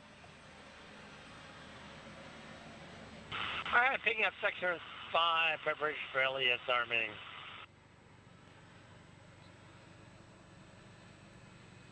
All right. Great insight into what's happening in Crew Dragon right now, but we want to recap the last 3 hours. Our crew of Stephen Bowen, Woody Hoberg, Sultan Al-Nayati, and Andrei Fedyaev have been getting ready to launch into space after waking up and having a meal. SpaceX helped the astronauts into their suits, and then you see them here, walking out the historic crew quarters, walking the same path that every NASA astronaut has done since Apollo 7, waving to family and loved ones as well as to the cameras there to document their journey. Then you see them here, inside their Teslas, joined in a caravan as they went down the road, led by Center Security, till they arrived here at Launch Complex 39A. They did the rocket recline, went up the tower, and walked down the crew access arm here. Woody Hoberg and Stephen Bowen crawling into Crew Dragon. And then once inside, they got strapped in, got their suits checked, comm checks, and now we watch as the Dragon spacecraft sits on top of the Falcon 9 rocket, getting ready for fueling and arming of the launch escape system. At this time, we are expanding our coverage and would like to welcome SpaceX and NASA commentators who are joining us live from Hawthorne, California. Welcome to you both. Hey, thank you so much, Daryl, and hello to everybody watching around the world. I'm Gary Jordan with NASA's Communications. And I'm Jesse Anderson, a production and engineering manager here at SpaceX. Gary and I are joining you today from our headquarters in Hawthorne, California. While Crew-6 marks SpaceX's 6th operational mission for NASA, it's actually our 8th human spaceflight mission to the International Space Station and overall 34th Dragon mission to the orbiting laboratory. And the Dragon supporting tonight's mission will be making its 4th visit to the station, having previously supported Demo 2, Crew 2, and Axiom Mission 1. And speaking of Demo 2, the spacecraft was named Dragon Endeavour by Bob and Doug during its inaugural flight in May of 2020. And yet another fun fact, tonight's launch marks our 4-year anniversary of the Demo 1 mission, which launched on the same day, just a couple of hours later than we're launching today, which served as an end-to-end test flight of Dragon's capabilities. Since Crew 1 in November of 2020, SpaceX has been regularly flying commercial crew missions for NASA to and from the International Space Station at an average cadence of about 1 flight every 6 months. It took a lot of love and dedication to get here today, and we are still learning and innovating from every launch. From the beginning, Dragon was designed to eventually fly people to help further our ultimate goal of making life multiplanetary. The Dragon hanging from the ceiling behind us was initially flown to certify SpaceX for cargo missions to the space station over 10 years ago. It flew back in 2010, but it included a window because the vehicle had been designed from the beginning to fly crew. We always knew that this was the direction that we wanted to go in. As we continue the countdown to liftoff, we'd like to welcome you to SpaceX Mission Control in Hawthorne. This is where our teams are staffed around the clock to monitor Dragon and the mission overall. On console or headset in Mission Control are 6 key positions. The mission director is in charge of the room and tasked with making real-time decisions to ensure mission success. The person that you may hear talking to the astronauts is the Crew Operations and Resources Engineer, who you'll hear us refer to as the Core throughout the broadcast. And the 4 additional team members are focused on vehicle systems, including avionics, navigation and control, software, propulsion, life support, and communication with ground support teams. Apart from Mission Control, our Falcon 9 team is currently located in Firing Room 4 in the Launch Control Center at Kennedy Space Center in Florida. Now, with less than an hour until launch, they are settling in for final checkouts, propellant loading, and for launch. And then, of course, NASA has its own team members at NASA's Mission Control Center in Houston, Texas, who have been preparing the space station for Dragon's arrival. And they recently gave their go for launch, saying that the station is ready to receive the new crew. Upon liftoff, today's ride to the space station will take about 24.5 hours, with Dragon flying autonomously the entire way. And just like autopilot on a commercial aircraft, the crew always has the ability to take manual control of the spacecraft if needed. Now at under T-minus 55 minutes, we are looking good for an on-time liftoff, and our very own incredible Kate Tice has been monitoring the progress of the countdown. How's it going so far, Kate? Thanks, Jesse. I'm Kate Tice, SpaceX Quality Systems Engineering Manager, bringing you vehicle status updates this evening. It's been a pretty smooth countdown so far. The Crew-6 astronauts wrapped up ingress at T-minus 2 hours and 34 minutes. Since then, the teams completed the required comm checks, suit leak checks, and side hatch closure, as well as side hatch leak check. The closeout team has departed the BDA, and the pad is clear. Now, as for Falcon 9, our 2-stage reusable rocket that you see there on your screen, final propulsion checkouts of first and second stages began a few minutes ago in preparation for propellant loading. This involves testing valves and engine pneumatic pressurization. Now, as you might be able to guess from the lack of re-entry soot on Falcon 9's first stage, which is the lower 2/3 of the vehicle there, that booster will be flying for the first time tonight. Now, at T-minus 45 minutes, less than 10 minutes from now, the team will report their readiness for prop load with a final electronic go, no-go poll. Before we can begin propellant loading on Falcon 9, we still have a couple tasks to perform. First, the crew access arm will be moved out of its service position as you see it in now, and it will rotate away from the Dragon capsule and over to its launch position. That will happen between T-minus 44 and 42 minutes, almost immediately after the T-minus 45-minute launch director's briefing. With the access arm out of the way, the launch escape system will then be armed. Once those 2 events are complete, Dragon will be ready for Falcon propellant loading. As for weather, we will also verify with the launch weather officer that all of the weather conditions meet our launch constraints. Those include items such as wind speed, lightning, and precipitation in the area surrounding pad 39A. But tonight, we're expecting acceptable weather conditions for launch, both at surface level and upper altitudes. Once again, our probability of violation of those conditions is only 5%, so looking good. The range is currently clear for launch. A worldwide network of ground stations and tracking and data relay satellites, or TDRS, are ready to support. And those are what help us get live views and data as Dragon heads into orbit. Today, we have an instantaneous launch window at 12:34 a.m. Eastern. As I've said before, once we begin propellant load, there is no opportunity to change the T0. The timing for Dragon to rendezvous with the International Space Station is down to the exact second. So today we only get one chance. But the good news, at T-minus 51 minutes and 32 seconds, we are go for launch. Great news. Thanks, Kate. Today's launch marks the 6th time a rotational crew will fly on a commercial spacecraft. And much like our previous crews, today's crew has been training with our teams at SpaceX for the last several months, running nominal and emergency simulations of what the full mission will look like while seated inside of Dragon.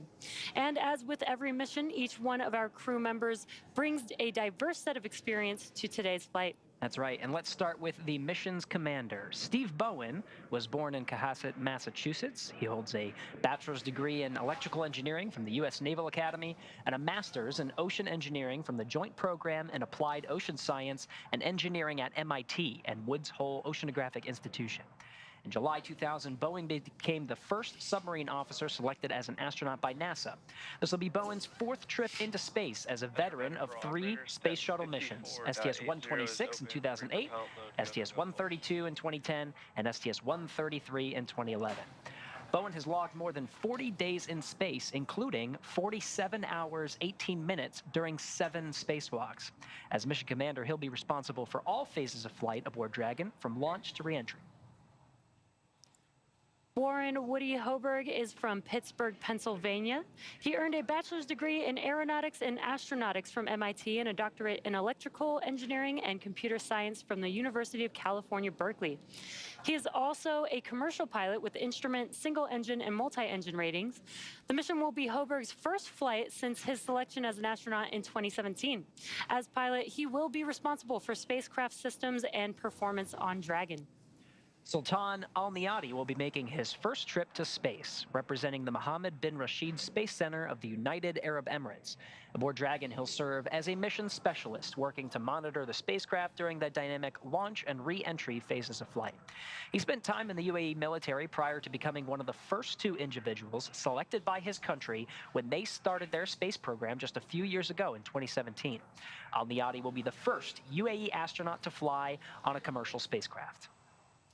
Andrei Fedyayev will be making his first trip to space and will also serve as a mission specialist, monitoring the spacecraft during the dynamic launch and re-entry phases of flight. He was selected as a cosmonaut in 2012 and will be the 2nd cosmonaut to fly aboard a SpaceX Dragon. Each of these crew members will be a part of Expedition 68 upon their arrival to the International Space Station. Now let's head over to Kate Tice for another status update on the countdown. How's it going, Kate? Thanks, Jesse. We're coming up to T-minus 48 minutes and 40 seconds. The SpaceX launch teams are finishing final review of data from all the checkouts of Falcon 9 over the last hour. The launch director has confirmed with the launch weather officer that weather meets propellant loading constraints. So up next will be to poll the team for readiness, both to load propellant and to launch. That will be the final poll prior to liftoff. The 7 SpaceX responsible engineers, often called REs, indicate that they are go by electronically voting on the online countdown procedure. The launch director, or LD, also checks with the Dragon mission director, MD, and the NASA launch manager to make sure they are ready. Earlier, you saw the vehicle assembly building called the VAB. The Falcon and Dragon launch team, as well as key NASA launch members, are in the Launch Control Center adjacent to the VAB. You can actually see where they are right now on the right-hand side of your screen. They have a view straight towards pad 39A through those large windows of firing room 4. On your screen, you see there the Dragon capsule with the crew access arm still in the service position. The crew is on board Dragon waiting for the next instructions, which will be to stow the crew arm for launch and to arm the launch escape system. Once the launch director gives the final instructions to the launch team in that T-minus 45-minute briefing, immediately afterward, the crew access arm sequence will be armed and initiated. We should get a good view of that access arm as it swings away from the capsule. That will take about 2 minutes to complete its rotation to move out of the way. The range continues to be go for launch. They continue to monitor the clearance area around the launch pad, as well as the air and sea space around that downward upstream, or the flight corridor downstream from the launch pad. As we mentioned before, we have to make sure that all areas are secure in the unlikely event of an abort. There at Kennedy Space Center, the conditions are predicted to be acceptable for launch. You can, if we had daylight, you'd be able to see that conditions are pretty calm. There's 13-mile-per-hour winds from the south-southwest, so pretty mild all in all. The downrange landing zones, as I mentioned before, are also within the conditions as needed, if needed for an escape. So everything also looking go downrange. Now, in about a minute, we will hear the briefing from the launch director. As I mentioned before, the readiness poll that is underway is the final go for propellant load and for launch. There on screen, you can see the 4 crew members of Crew-6 waiting patiently to go to space. Not much for them to do at this moment, but wait for that LD briefing, which will be coming up in about 35 seconds.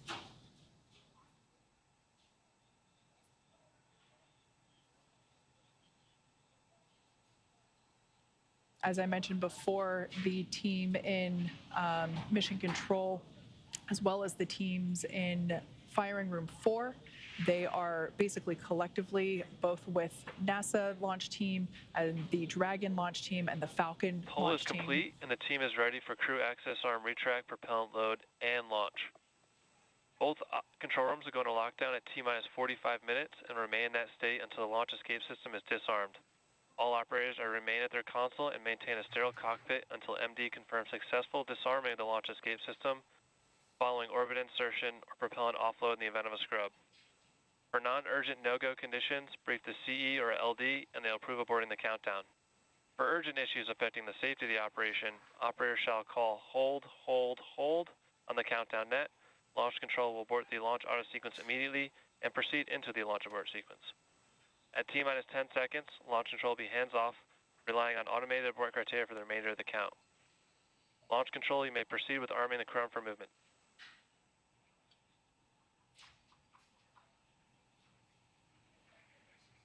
There we heard that final go for launch and prop load from launch director having... Crew arm stow.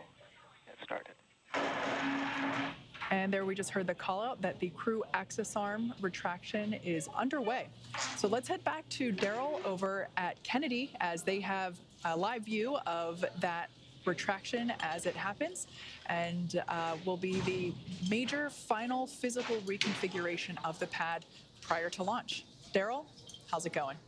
Great, Kate, and thank you very much as we watch the crew access arm move quickly at first and then rotate away from the Dragon spacecraft. There's the view from inside the crew access arm, the white room at the very end of it. As we can see, the water tower out there. Hitting another milestone here, Raja, on our way to liftoff. Yep, and the crew is definitely tracking through all this on a timeline. So they're procedurally in 4.100, following that SpaceX is retracting the crew arm and then starting to prepare. The next big step they'll be taking is arming the launch escape system. And then looking forward on the timeline to basically go through the steps for the prop loading.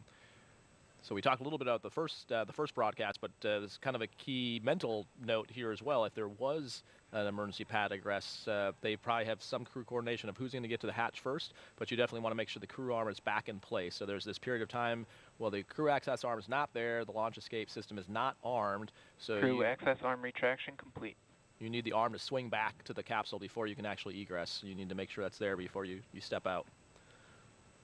Critically important, and we got some beautiful views from our flight operations team, which is not only making sure that the area around the rocket is safe, but also giving us some spectacular views of that crew access arm as it retracted away from the rocket, and there it is again right there.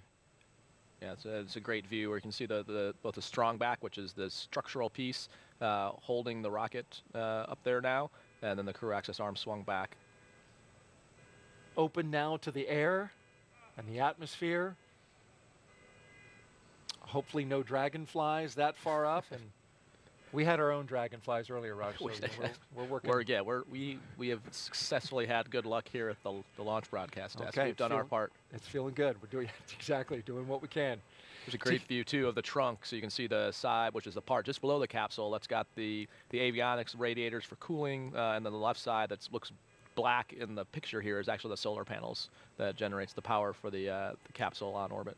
Curious, it looks like we saw a plane off there in the distance, and it could be pretty well off given it's dark at night. That might have been the helo out there potentially too. Ah, very good. Good call. The countdown, T-minus 41 minutes and counting, and we're heading down to a launch time of 12:34 a.m. We saw the retraction. That's the last major visual milestone as we prepare for liftoff. Shortly thereafter, we should hear the call out that the launch escape system is armed. And then from there, Raja, we will hear that F9 prop load has started. Yep, and timeline-wise, I'd expect probably about another minute and a half or two. They'll tell the crew to they'll tell them to go ahead and step into the arming. You'll see them putting visors down. You'll probably see them tugging at the restraint straps, just making sure everything is extra tight, making sure you saw like Andre before was using his stylus to probably edit some of the weather data they had on their iPad. They'll stow all those things and basically put themselves in a posture where you see them stowing it right now, where you could be in a posture where if the capsule were to initiate a launch escape, you'd be prepared for that. So from the time that is hot, you are pretty much sitting on a live set of Super Dracos that could go off automatically if the vehicle senses a malfunction once the prop loading starts. Or it could be manually initiated, so you always want to be ready once that system's hot. Well, Raja, you say it, and then we see it.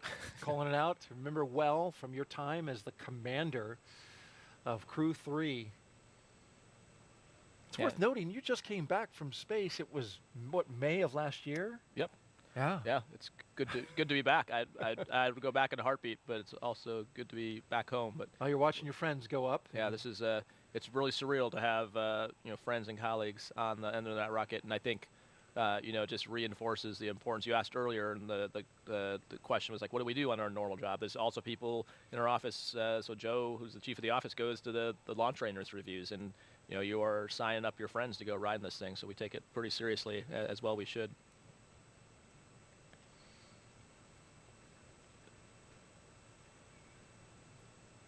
You can strapped in? Yep, you can see just by Andre's left leg, the red of that bag. We were talking about that earlier, but you couldn't see it. Dragon SpaceX, go for Section 6, close visors, armed launch escape system. All right, we're picking up Section 6 on closing the visors and arming the launch escape system. All right, so you see them reaching up to the displays. They're stepping into that section of the procedure. All verbalizing now with the visors down, that the Vox settings are correct so they can hear each other. SpaceX, Dragon, visors are closed. We're arming the launch escape system. They have some telemetry on their display that shows them what the automatic thresholds are to make sure they're not violating one of those thresholds before they arm the system. We talked about that earlier tonight to make sure you don't inadvertently initiate a launch escape. And then we also talked about the flight computer state, so that's what they're watching to actually know. So you actually hear the thunks because those valves that isolate the Super Dracos are in the capsule, so you can actually see like where that NASA worm is and where the U.S. flag is. Yeah, those are the engines. Those are the engines, yeah. So they're right by your head on the inside. So when you arm it, you can actually hear the sound of the valves opening up, and that's what allows prop to flow to the Super Dracos in the event of a launch escape. Can you hear the prop flow as well? Well, hopefully you never hear that sound. Oh, no, okay, so it doesn't bleed in the system? No, okay. No. It just opens the valve. Launch escape system is verified armed. There's the verification of arming of the launch escape system. Right on time with our milestones as we count down. And so for the crew, they're now closing out 4.100, which is their launch preparation procedure. And they're now stepping ahead to what's the prop loading timeline on their displays, which is going to give them times of when is the different tanks are pressurizing and loading. There's no telemetry in the Dragon that tells you what the F9 tanks have in them in terms of amount of fuel. You can see what's in the Dragon, but not the F9. And so you rely on this timeline and the calls from the team to know the status, and that gives you an indication based on the timeline you have if things are behind or ahead or on timeline. The team on the ground can certainly see. Yes, absolutely. Yeah, the ground team can see that all, but that's not all piped into the Dragon. Venting for propellant load.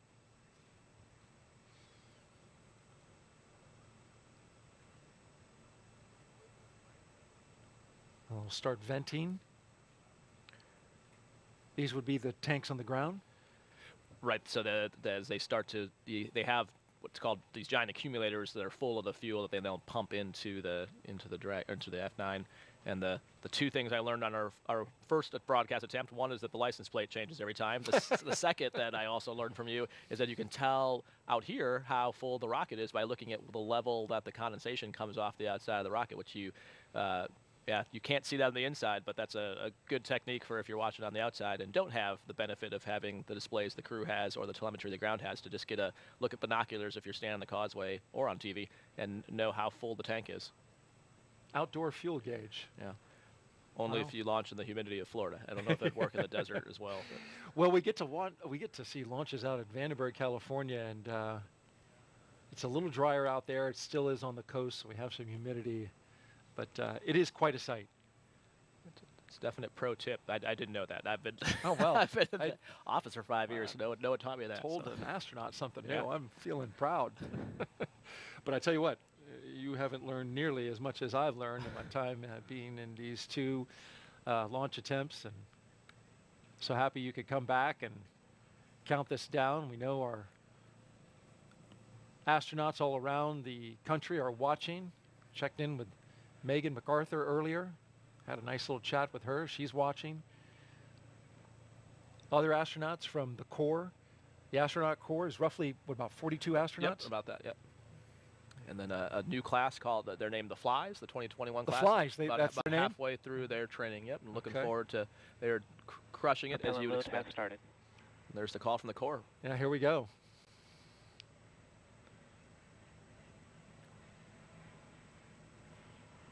So at this point, all the closeout crew is not only off the tower, but outside what's called the exclusion zone or the hazard area, or different words for it. Basically the radius away from the launch pad, since there's now prop flowing into the rocket.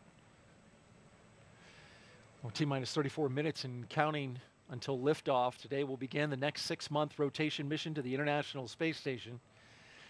As we've been documenting, we heard the launch escape system armed. Happened just before that propellant load began. Dragon capsule. It was loaded with its propellants about a week and a half ago, just a few miles down the road. In order to fly, Dragon needs a fuel and an oxidizer for the fuel. SpaceX uses monomethyl hydrazine, or what they call MMH, and nitrogen tetroxide, or NTO, for oxidizer. And together, these propellants feed those Draco engines that will maneuver Dragon on orbit. It also feeds those 8 Super Draco engines you were talking about that would power the launch escape system in an abort scenario. And so with that fueling having begun, that means those 8 Super Draco engines inside Crew Dragon are ready. We heard, or rather Raja relayed, that the astronauts can hear those valves turning, getting that system ready to go. Should there be any kind of emergency associated with the rocket or the pad. Of course, NASA and SpaceX teams, they train extensively for exactly that type of contingency. And so with T-minus 33 minutes and counting, let's head back over to SpaceX headquarters in Hawthorne, California for an operations update from Kate Tice. Kate? Thanks, Daryl. I continue to follow along with the final minutes of the launch countdown, heading for on-time launch just under 33 minutes from now. Everything's still looking good for Dragon and Falcon 9. No major issues reported by the teams at this time. As we heard on the loops, the launch escape system is now armed, and Falcon 9 propellant loading began at T-minus 35 minutes.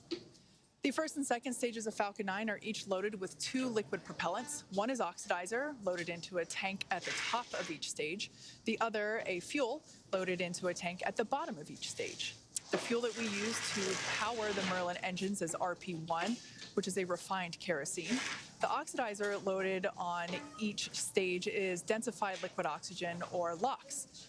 Densified means it is kept much colder than typical for launch vehicles and takes up less volume, which allows for more oxidizer to be loaded into the first and second stages.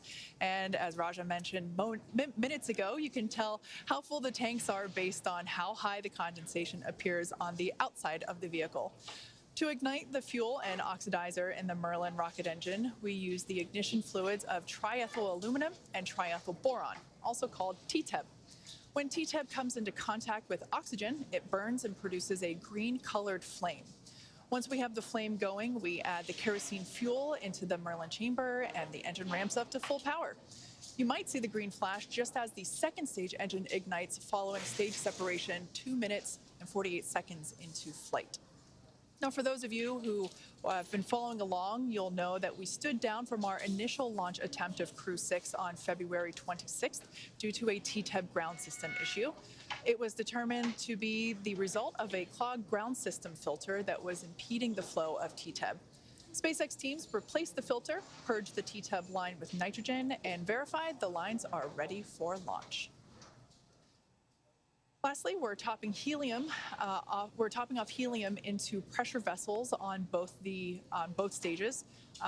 That is actually used to pressurize the tanks in flight as the propellant is pulled out and consumed by the Merlin engines.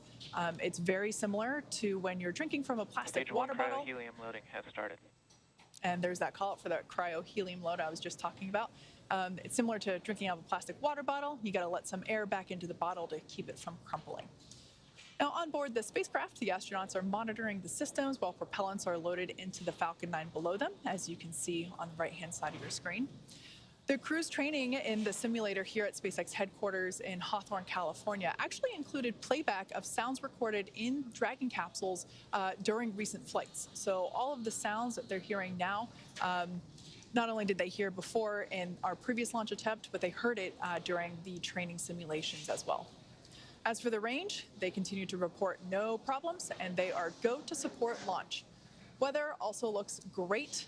As I mentioned before, our probability of violation for the launch constraints is only 5%, so really good on that front. As a reminder, today we have an instantaneous launch time. So at this point, if we hear a hold for any reason, we will have to stand down and target our backup launch opportunity tomorrow, just under 24 hours from tonight's planned launch. At this point in time, at just under T-minus 29.5 minutes, I'll turn it back over to Jesse and Gary for an overview of events that we'll see after liftoff. Awesome. Thanks, Kate. For Crew-6, the astronauts' flight to station will take about 24.5 hours. And as we wait for that T0 mark coming up in just about 29 minutes, the ground operations teams are doing a series of system checks to make sure that both the Dragon and the Falcon 9 are ready for launch. You're going to be looking at a live view of our teams at the Cape as they prepare for liftoff. Now, as we wait for that launch clock to hit 0, we wanted to give you an overview of what the ascent portion of that mission is going to look like. Once we hit T0 and a successful launch occurs, we will watch Falcon 9 and Dragon lift off from historic launch pad 39A and make their ascent. At about 50 seconds into flight, Falcon 9 engines will throttle down to help pass through the period of maximum dynamic pressure on the rocket, or what we typically refer to as max Q. It's worth noting that once we hit that max Q point, the vehicle will be going supersonic. Once we are through the period of maximum dynamic pressure, we can throttle up our 9 Merlin engines again. From there, at about 2.5 minutes into flight, we have a series of 3 events that will happen in rapid succession. First is MECO, or main engine cutoff. This is where all 9 Merlin 1D engines shut off in preparation for stage separation, which is our second event. This is where the first stage detaches from the second stage, with the first stage making its way back to Earth from landing, as the second stage continues on its journey with the third event, SES-1, or second stage engine start number 1, where the MVAC engine lights up and propels the second stage, along with our Crew-6 astronauts, into orbit. As Stage 2 heads towards its targeted drop-off orbit, Stage 1 will execute 2 burns in order to make its way back down home on Earth. The first is the entry burn. That's where 3 of the M1D engines will reignite and then shut down again. Now, this helps to slow the stage down in preparation for entry back into the Earth's atmosphere. And while the first stage is heading back to Earth, the second stage will cut off its 1 Merlin engine that was ignited right after stage separation. Once this happens, we'll wait for confirmation of a good orbital insertion. About 90 seconds after Dragon gets into orbit, Falcon 9 will land back on Earth. The landing burn is just a single engine burn, but it's powerful enough to bring the vehicle's speed down rapidly in order to land on our drone ship at about 9.5 minutes into the mission. And while the Falcon 9 first stage is landing, Dragon is preparing to separate from the second stage. At about 3 minutes after the second stage gets into orbit, we should have a great view of Dragon with its 4-person crew drifting away from the second stage. Once Dragon is a short distance away, it'll begin checking out its Draco maneuvering thrusters to make sure Dragon continues to increase separation distance from the second stage. It's worth noting that these are not the Super Draco engines that would be used during an abort scenario. About 40 seconds after separation, Dragon's nose cone deploy sequence will begin. It will take roughly 4 minutes for the nose cone hooks to unlatch and open, exposing its guidance navigation controls that will help Dragon autonomously fly to the space station. And lastly, once the nose cone is deployed, the remaining Draco thrusters on the forward bulkhead will be checked. From there, over the next 24-ish hours, Dragon will be in its rendezvous and approach phases, undergoing a number of phasing burns as it makes its way to station. All of that will be coming up soon, but for now, let's check back in with Courtney in Mission Control Houston. Courtney. Thanks, Gary. The flight controllers here in Mission Control Houston are laser focused on the onboard systems of the space station, ensuring it is ready to receive Crew Dragon. They're also making sure communication links between the station, Dragon, and the ground are working properly, and the consensus to this point is that everything is proceeding right on track. Teams here in Mission Control Houston, the team in Hawthorne, and the astronauts aboard the space station will monitor the autonomous docking of the Dragon spacecraft on Friday. They'll perform a series of leak checks, then work to open the hatches on both the Dragon side and inside the station's pressurized mating adapter. We expect hatch opening to take place about an hour and a half after docking. Once on board, the astronauts will be greeted by the space station crew and will then join in for welcoming remarks for the new crew members. From there on out, they will no longer be referred to as Crew-6, but rather as flight engineers of the International Space Station until their return back to Earth. Here in Mission Control Houston, Flight Director Judd Freeling is on console overseeing the team for launch. And that's it from here in Mission Control Houston, so I'll toss it back to the team in Florida. Daryl, how's it looking?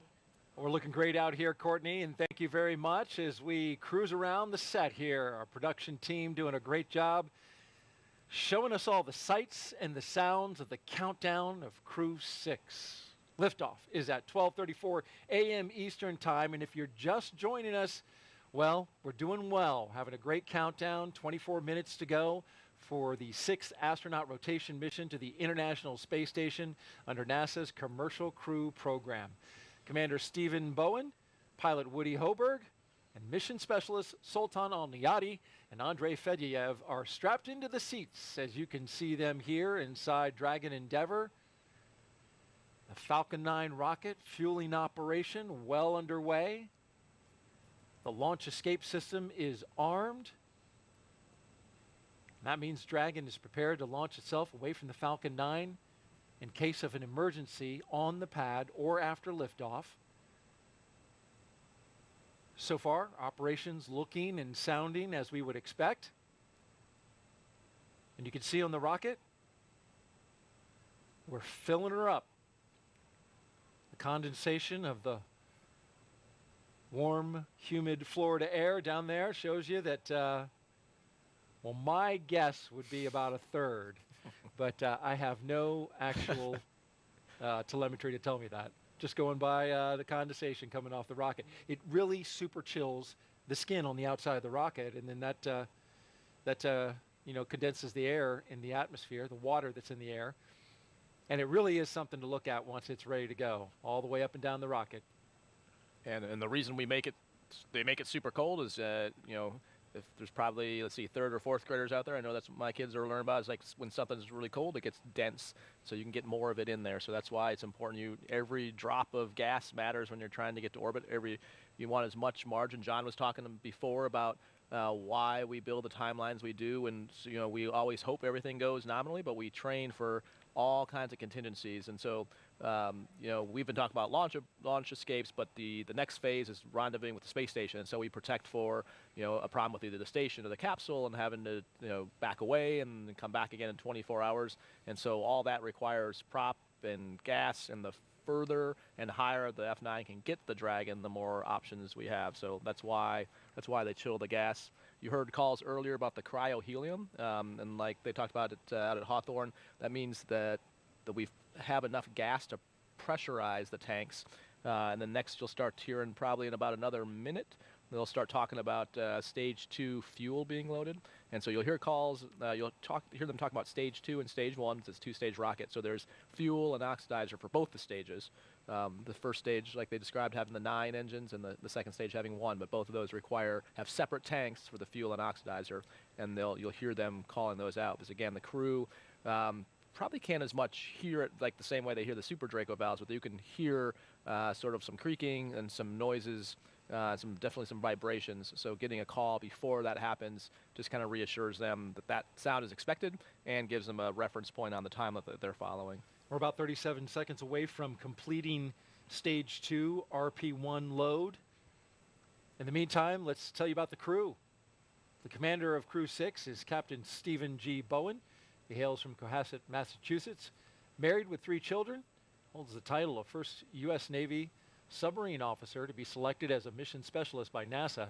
Captain Bowen is also a veteran of NASA space flights, including the space shuttle flights on STS-126, 132, and 133, the only astronaut to ever go consecutive back-to-back shuttles. Sitting next to Stephen is pilot Warren Woody Hoberg, the 37-year-old from Pittsburgh. He studied aeronautics and astronautics from MIT before getting a doctorate in electrical engineering and a computer science degree from the University of California, Berkeley. During grad school, Hoberg worked as an EMT with the Yosemite Search and Rescue. Crew-6 will be Hoberg's... Stage 2, RP1 load complete. And there's that load complete. Stage 2 is in the books. We'll load it up. And now you can see the venting off of that liquid oxygen.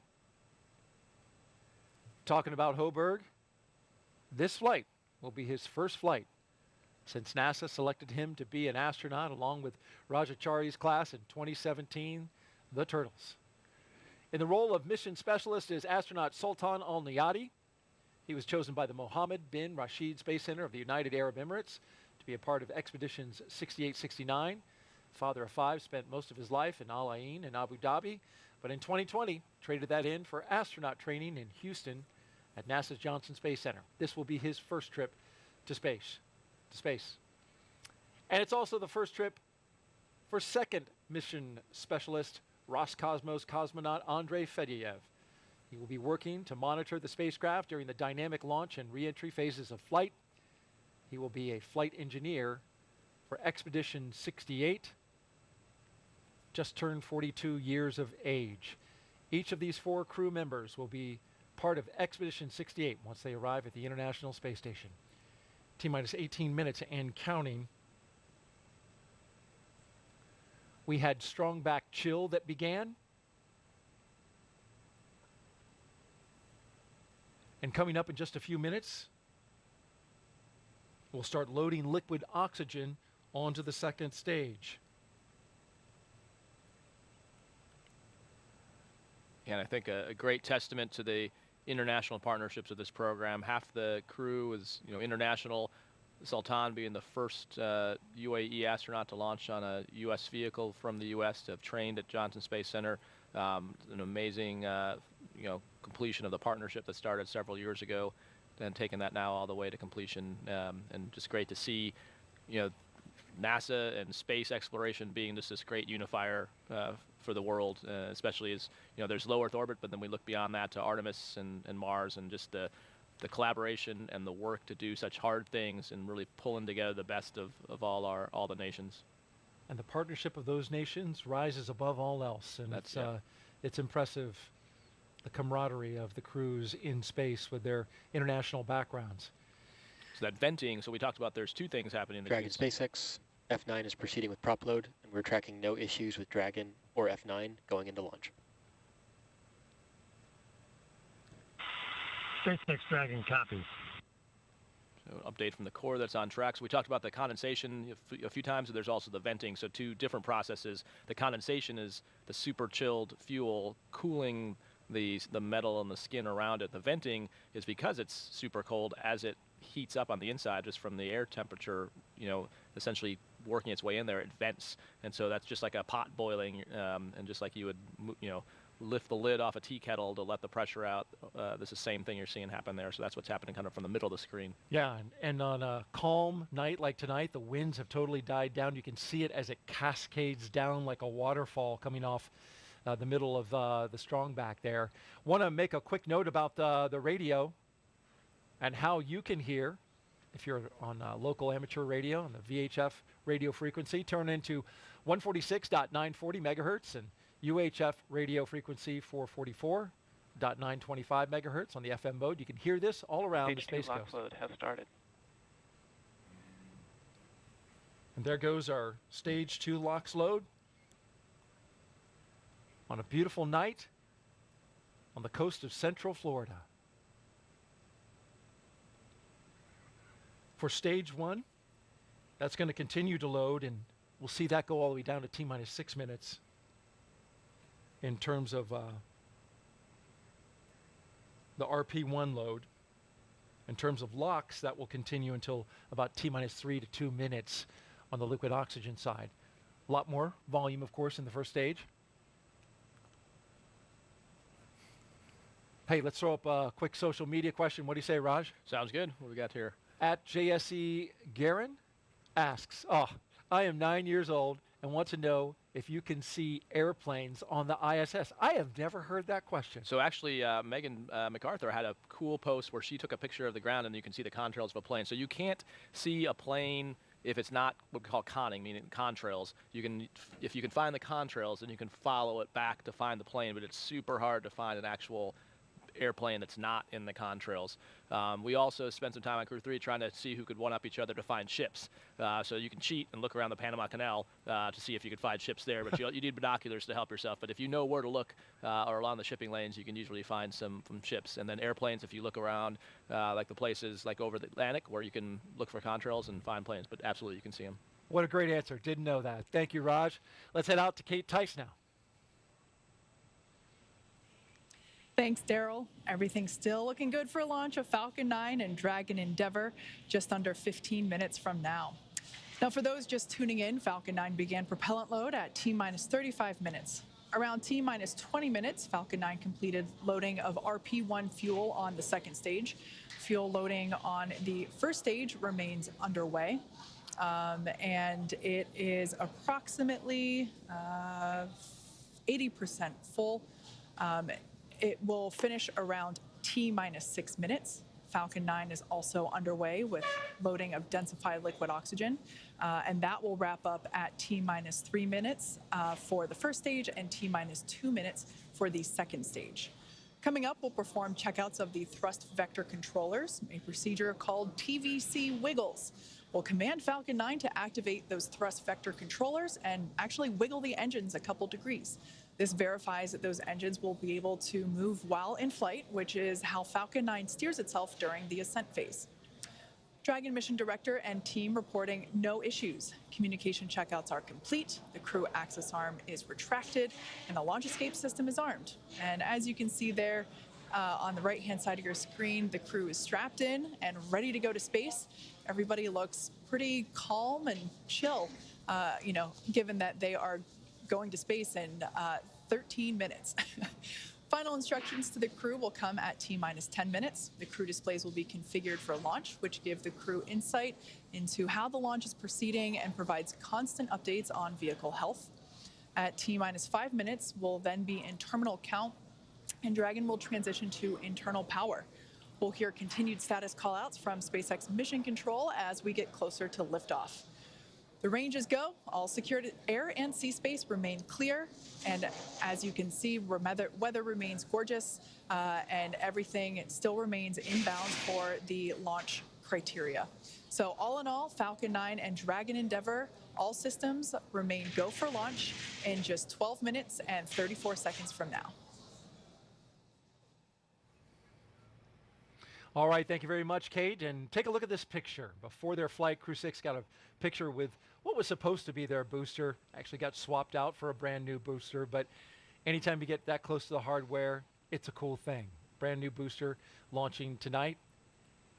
And at the time Falcon 9 and Dragon launches, The International Space Station, which is being tracked right here by Mission Control, will be 260 statute miles over the Bristol Channel, southwest of Cardiff, Wales.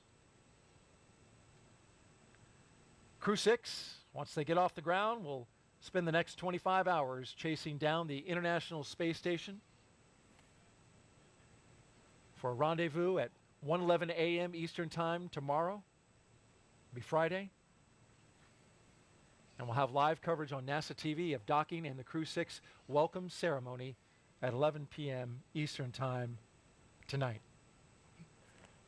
Final thoughts, Raja, as we get ready to lift off. Yeah, so right here, they're at 10 minutes. They'll probably say some thank yous to the ground. A lot of people got them here. You're going to see them messing with the displays. So Woody and Steve will be putting up what's called forward views on the outside displays, so the mission specialists can monitor the parameters. That's how they monitor anything that would how the performance is doing. In the center display, they'll bring up the event details that show the launch, and you'll see them put their hands down once they get closer to launch, and they'll have this display up so they can basically watch. They'll have everything configured, and that's what they talk about, configuring for launch, so that you don't have to touch it during the launch itself. Colonel Chari putting us in the seat of the astronauts with exactly what they're doing. Thank you so much. Appreciate it. And one more thing I want to say. I don't know, Raja. I have a feeling there's love in the air. Not going to give it away, but it just feels like there's love in the air. You got to stay tuned to find out more about that. For now, we'll turn it over to Gary and Kate at SpaceX headquarters in Hawthorne, California. Take us through the rest of the countdown. Thanks, Daryl. That's right. We're exactly T-minus 10.5 minutes until liftoff of Crew-6. As you can see there on your screen, Falcon 9 is underway with propellant loading, as indicated by those white clouds forming around the vehicle. The fuel loading is complete on the second stage. LOX load remains underway. It's about 40% full on the second stage. LOX load also underway. Dragon, SpaceX, confirm crew displays configured for launch. SpaceX Dragon crew displays are configured for launch. Copy that, Steve. And once again, on behalf of the entire SpaceX team, we're honored to have you aboard Dragon Capsule Endeavour on its next trip to the International Space Station. We wish you a great mission, good luck, Godspeed, and enjoy the ride. And thanks again to everyone out there who made the vehicle, the ISS, our mission, and our crew ready for launch. Really want to thank everyone and appreciate the great call, much appreciated call for the scrub the other night. It was a great call and a good learning opportunity for the crew and I think for the teams. And so once more to the breach, dear friends, Crew-6 is ready to launch.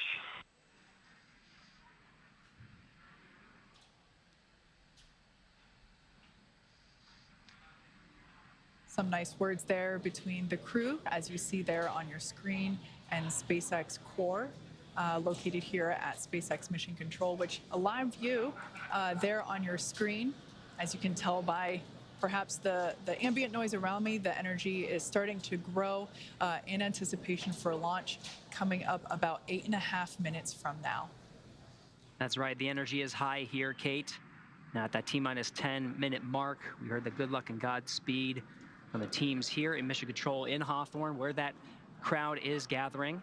Meanwhile, we're tracking the loading of fuel and oxidizer on the first and second stage. Second stage filled with fuel right now, continuing to fill with oxidizer. It'll be the last of the tanks to fill. Stage 1 continuing to be underway.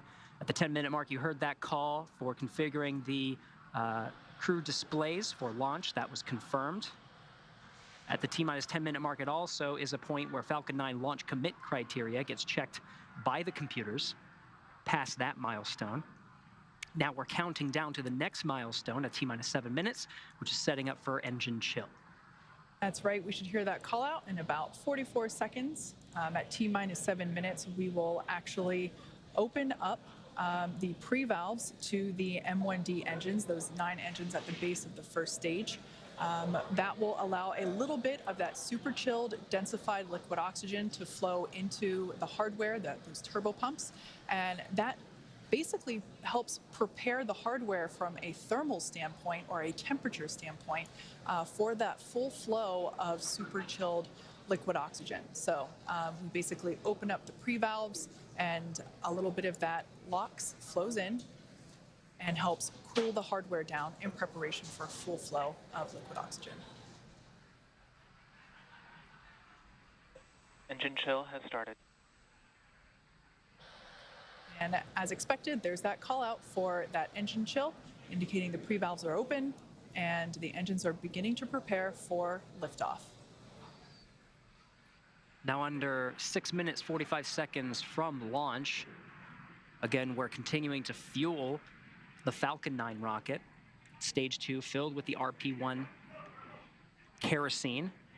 At the T-minus 6 minute mark, we should hear a call out that the stage 1 RP load is complete. They're just topping that off. Liquid oxygen on both the first and second stages come next. RP-1 load complete. And there's that confirmation.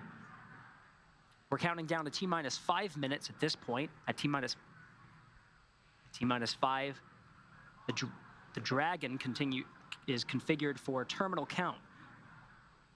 And at terminal count, Dragon is switched to internal power, right now receiving power from umbilical lines from the ground. Also at just under 5 minutes, we'll be waiting for strong back retract. The arm that's currently propping the Falcon 9 and Dragon up. We'll see the clamp arms start to open, and the strong back itself will tilt about 2 degrees off from where it is now at a 90-degree position. Just a little off, and then it'll get out of the way completely upon liftoff. Then, of course, comes the, after the strong back retracts, comes the completion of liquid oxygen loading on both the first and second stage. For now, T-minus 5 minutes, 15 seconds. We're going to stand by for that call of configuring for terminal count. Crew-6 in their seated positions and ready for launch. Dragon is in configure for terminal count. Tanks are pressurizing for strong back retract.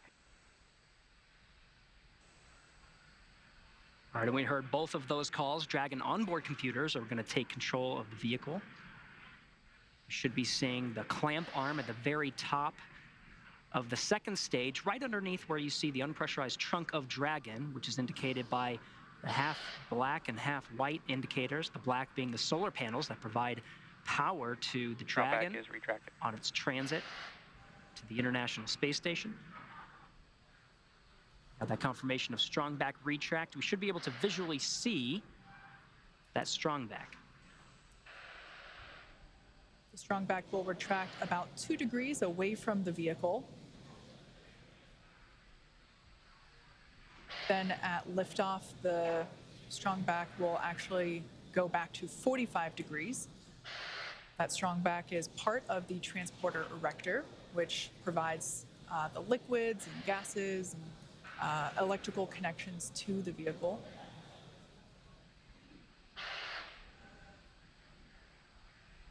As Gary pointed out, those clamp arms opened up underneath the trunk, just above the first stage. And you can see that action happening now as that initial retraction just a couple degrees away from the vehicle.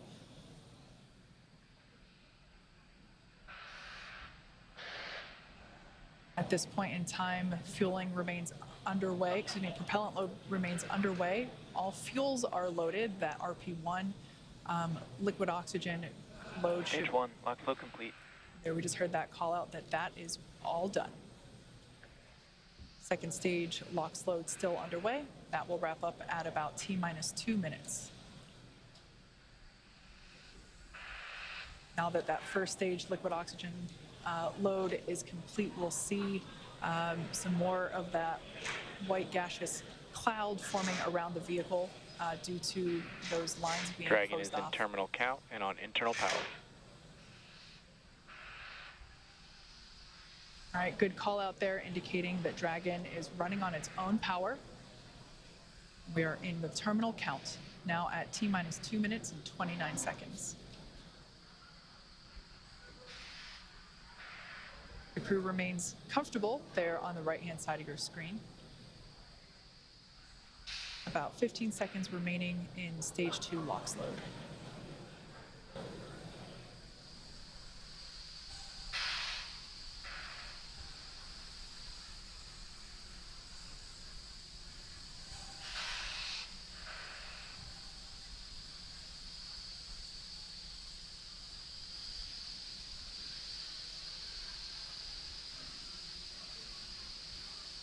Stage 2, lock flow complete. Dragon is an auto idle. You heard those calls. The Falcon 9 fully fueled with RP-1, rocket fuel, as well as the liquid oxygen. That call of Dragon is an auto idle. There's going to be a series of calls. Gas close started. Expect landing. There's the gas closeout, purging the lines of the fuel that have supplied the Falcon 9 with RP-1 and liquid oxygen. We'll also wait for a call of the arming of the flight termination system. The Dragon flight computers are configured for launch. Flight termination system will allow Falcon 9 to talk to Dragon on the ride uphill.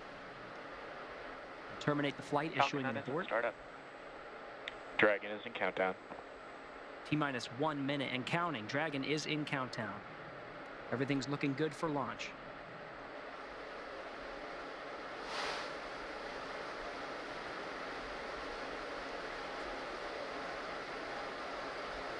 Dragon, SpaceX, go for launch.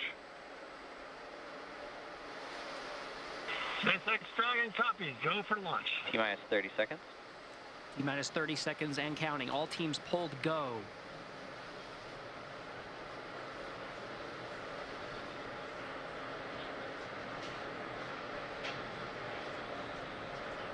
$15 seconds. Ready for an on-time launch for the instantaneous T-minus 10, 9, 8, 7, 6, 5, 4, 3, 2, 1. Engines full power, and liftoff of Crew-6. Go Dragon, go Falcon. Now launching on Endeavour's fourth flight to the International Space Station.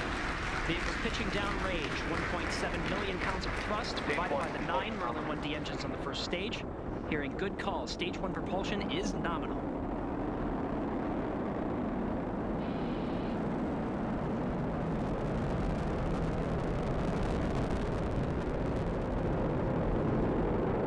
T+34 seconds into the 6th rotational crew mission on board Dragon and Falcon 9. Power and telemetry nominal.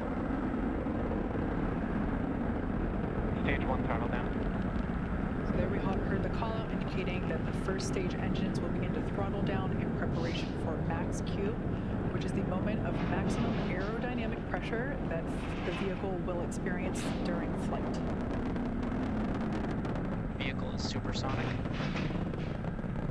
That call out there indicating the vehicle's traveling faster than the speed of sound. Max Q. Stage 1 throttle up. All right, now that we're past max Q. 1 Bravo. Copy, 1 Bravo. That 1 Bravo indicator are different abort modes that are called that allow the ground teams and the crew to track about the position of the Falcon 9 and the Dragon as they make their way up the eastern seaboard. In the event of an abort, these different abort modes would indicate about the position where Dragon would land, as well as indicate what series of maneuvers Dragon would indicate. But so far, we're hearing good calls on the performance of the Falcon 9 on its ride uphill. 1 minute 53 seconds into flight.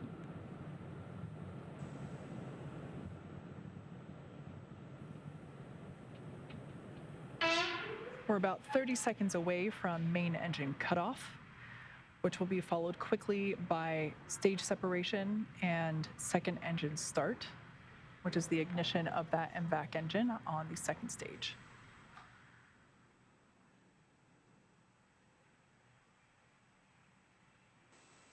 Now about 10 seconds away from main engine cutoff.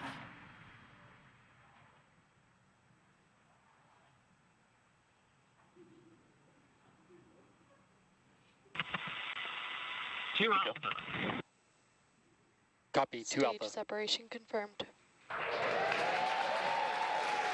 There you can see on your screen confirmation of stage separation as well as ignition of that second stage engine.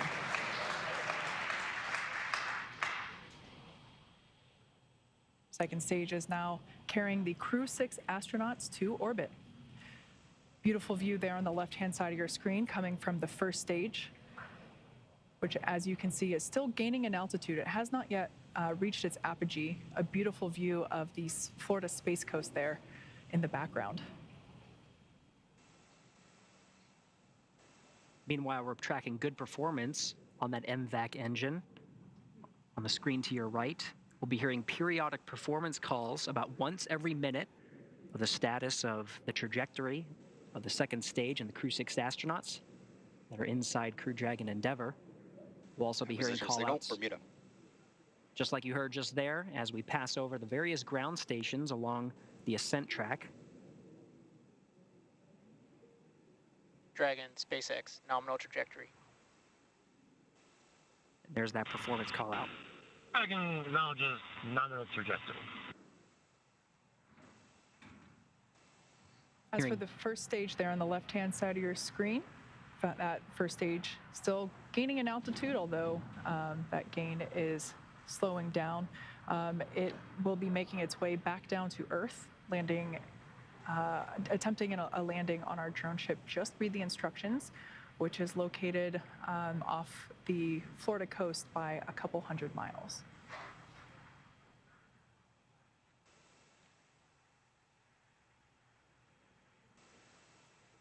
The MVAC engine on stage 2 burns for 6 minutes after second stage ignition. We'll continue to see this engine burn until about 8.5 minutes into today's flight.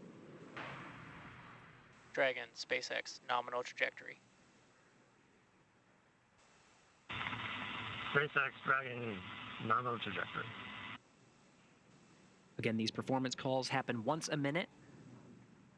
Flight teams continuing to track the Falcon 9 and its ascent. Everything's looking good so far. You'll also continue to hear those check-ins of the ground stations as we pass them. At this point in time, we're roughly 2 minutes away from the next major event, which will be the entry burn for the first stage. We will relight 3 engines, 3 M1D engines on that first stage to help slow the vehicle down as it re-enters the Earth's atmosphere. We're approaching 200 kilometers in altitude. It's about 124 miles. Meanwhile, velocity. Dragon, SpaceX, nominal trajectory. Good trajectory calls. About to pass 12,000 kilometers per hour. SpaceX Dragon acknowledges nominal trajectory. It's about 7,500 miles per hour.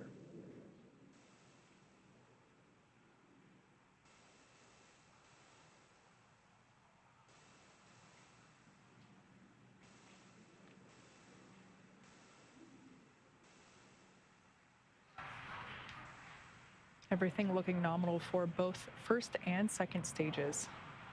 Now coming up to T plus 6.5 minutes into flight.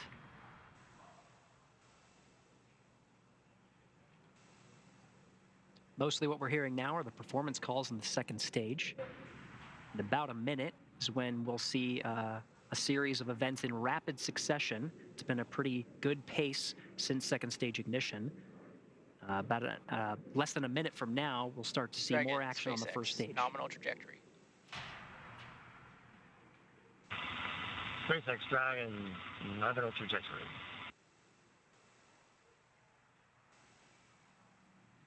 As Gary mentioned, those callouts occurring about once every minute. Now we're about 20 seconds away from the first stage entry burn. That burn will last about 30 seconds and help slow the vehicle down as it re-enters back into the Earth's atmosphere. Stage 1 entry burn startup. And there you can see Stage 2, FTS has saved. on your screen that first stage entry burn has begun. That booster sees high drag, which actually scrubs roughly 70% of the velocity by the time that the landing burn begins. So about another 10 seconds of this entry burn. Again, 3 engines relit, the center and 2 radial engines. And conclusion of that entry burn. Meanwhile, good performance on the second stage. Since second stage ignition, we've been in a 2 alpha abort mode. The next abort modes will happen in rapid succession to Bravo, to Charlie, Delta, Terminal and Echo, guidance. each indicating different series of maneuvers in the event of an abort scenario. But as you've been hearing through the periodic checks, we're seeing good trajectory, good performance on the Dragon and Falcon 9. SECO, second stage engine cutoff, would be coming at 8 minutes 48 seconds. We're coming up on that event. SpaceX Dragon Shannon. Shannon. Copy, Shannon. Now off the coast of Shannon, Ireland. Standing by for SECO.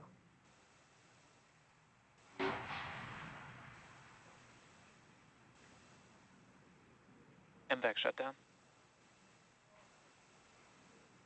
Stage 1 landing burn. And there we heard the call out indicating that landing burn. Dragon, SpaceX. We have a nominal orbit insertion. Great news there for SpaceX Dragon copies nominal orbital insertion. Launch escape system disarmed. for Dragon Endeavor. Stage 1 landing leg deployed. Attempting to land on our drone ship. Just read the instructions. Stage 1 landing is across signal. And there you can see on your screen, and also indicated by the cheers behind me, successful landing of this booster. Its first trip to space, and therefore its first landing. An eruption of applause here at SpaceX Mission Control. And of course, after second stage engine cutoff, you heard that call that the crew is in orbit. They're now in a coast phase, where the second stage remains idle for about 3 minutes before Dragon separates from the second stage. Meanwhile, you can see that first stage in the legs right on target. We're now getting views from the second stage. You can see this is one of the cameras that's pointing up into the trunk of Dragon. Of course, we're continuing to get views of the expansion nozzle at the end of the MVAC engine. The crew is in orbit. Falcon 9 has almost done its job. It completed its job with propelling the astronauts through the 6 minutes of the second stage, and of course, the more than 2.5 minutes of the first stage. Continuing in this coast period. We're heading to about the 12-minute mark after launch. So we're approaching 11 minutes right now. But it's great to see the crew in orbit. Of course, we are waiting for that separation. You can see this view right here of the MVAC engine. The second stage really in just an idle position, really just coasting, not many commands being issued from the Falcon 9. But of course, at the very end, we'll actually issue the command for separating the Dragon from the Falcon 9. You'll see a series, you may see a series of burns. The Draco engines on the service section of the Draco will fire and increase separation distance from the second stage. Once again, live view there from the second stage looking up into the trunk, which of course is the unpressurized section that goes along with the Dragon capsule to the International Space Station. That's where we are able to store basically cargo that is able to be exposed to the vacuum of space. So a great view there looking up into the trunk. That will be hopefully the first views that we get of that separation event, which we're expecting here any second.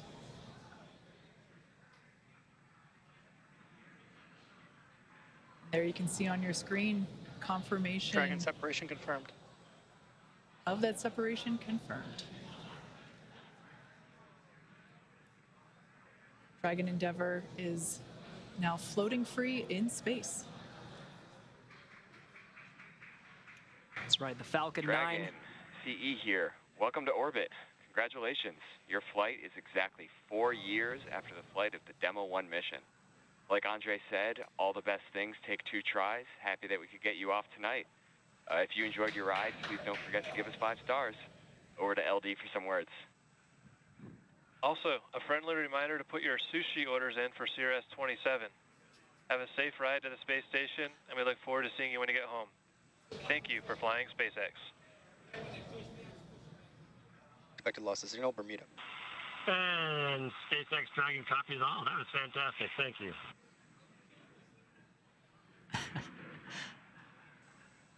The Crew-6 astronauts, of course, having a strong bond.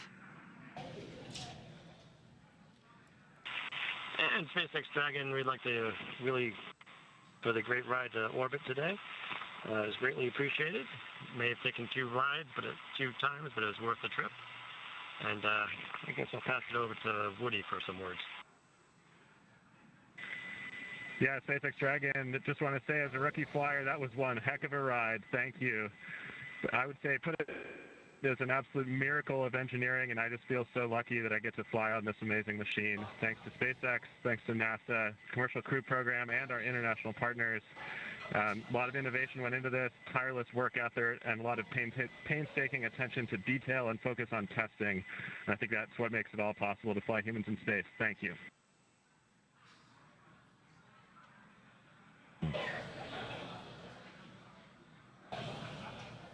Some really nice words. Всем ребят, большое за подготовку, за то, что помогали в этом деле. Мне и всем ребятам. И я хочу сказать, что сегодня человечество делает еще один шаг в подготовке к новому большому скачку. И для меня огромная честь быть частью такой большой и дружной семьи, величайшей международной команды, как Международной космической станции, работая вместе на благо всего человечества. Today humanity takes another step for next big leap, and for me a huge honor to be part of such a big and friendly family and the greatest international team of the ISS, working together for all mankind. Thank you.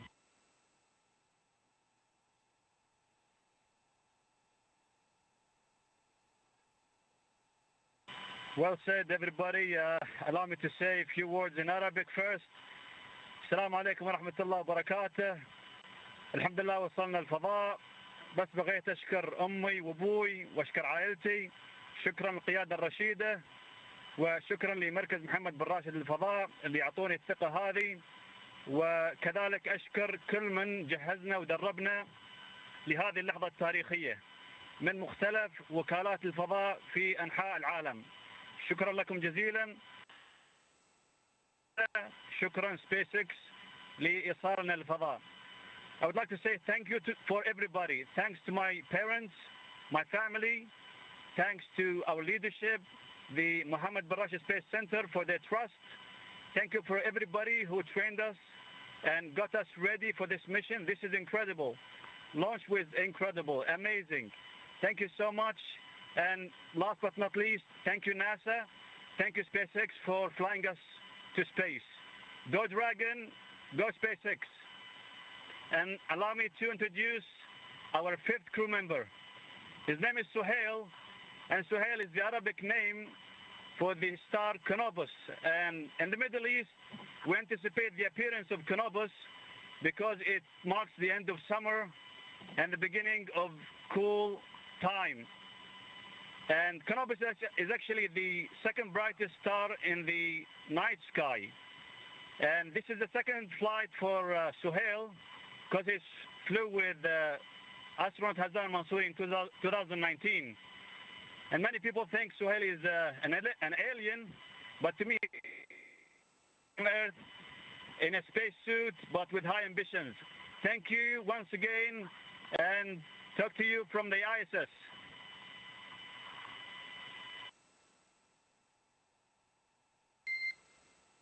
And Dragon SpaceX, we copy all those words. At this time, I can provide you an update that we had nominal dehumidifier activation and service section Draco checkouts. For your awareness, on hard capture hook 5, we did swap to backup motors, so you'll see that the nose cone opening did swap to backup. However, all hooks did indicate that they were traveling and look good on backup. Acquisition signal. SpaceX Dragon copies, and we see that on the display.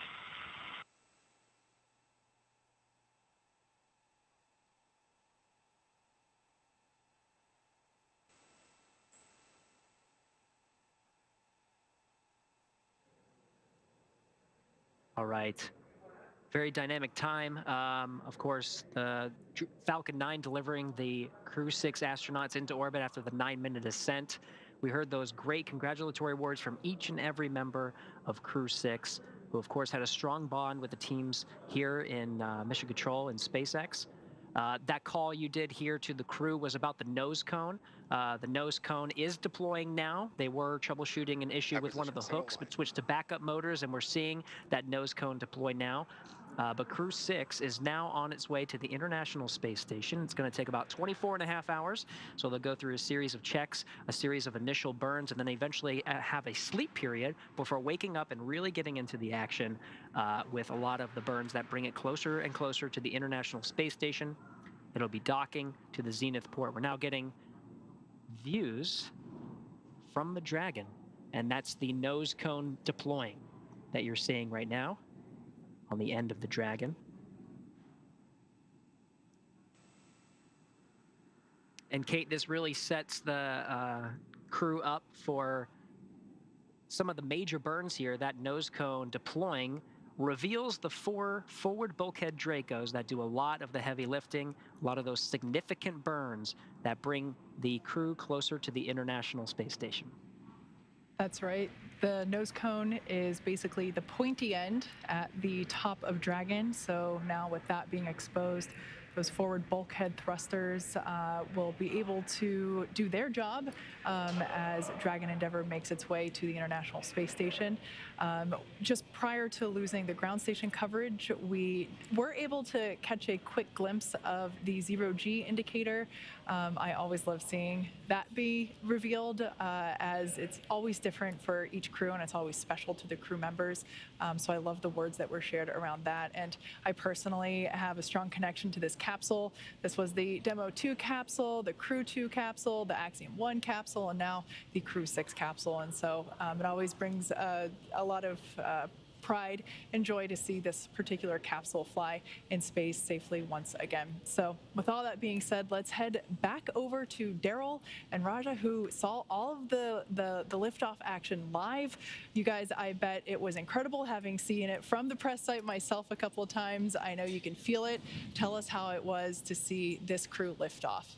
Absolutely, Kate, and thank you for the toss back here to the Kennedy Space Center. And on that point, we got to get Raja's reaction first because it was his first launch. He's been on a rocket. He's been to space. Got to see the outside. First time watching a launch. Yeah, that was awesome, Daryl. It was better than I expected. So I think a much more throaty, rumbling sound once it started to pitch over, and a beautiful night here, so we could see the second stage light. We could actually see the throttle down for from stage 1 to stage B, which was really cool. Saw the separation, saw the light go out when the first stage separated, saw the second stage light, and got to watch it pretty much all the way to 2 Bravo. It was pretty impressive. To 2 Bravo. Sorry, those are different launch escape phases. So yeah, it was awesome seeing it from the ground and just kind of thinking through what that ride was like a while ago. I'd rather be on the inside than the outside, but it's pretty here with us. But it's pretty impressive from both views. Yeah, we're so glad to that see we them, and exciting that they're on the way to the space station. So happy for them. No doubt. Congratulations to not only the crew that is getting up into space, but also everyone who helped make it possible. It takes a tremendous number of people in order to pull that off. And that roar, right? Did you feel it in your chest? Yeah, so on the day of, you can feel it there and you can feel it here. You could actually feel the vibration. They can actually bodily, it's actually vibrating your body, Visceral, the ground around you. And I think just the coolness of it, it's almost daytime around the launch pad when it first lit, just with the humidity, the temperature dew point spread right now. There's a lot of moisture in the air, so just the reflection of the light, you actually couldn't even see the top of the rocket. It was the plume lit up the whole horizon. So basically, as far as you could see, 180 degrees here, it just looked like daylight for the first about 20 seconds. So it was really, really cool. Well, your first launch, watching. Yep, I'll be back again. Yeah, we're ready to see another one. We love it. Fantastic. All right. As I mentioned before we got to the terminal count and ascent, I said there was a little bit of love in the air, right? Well, why is that?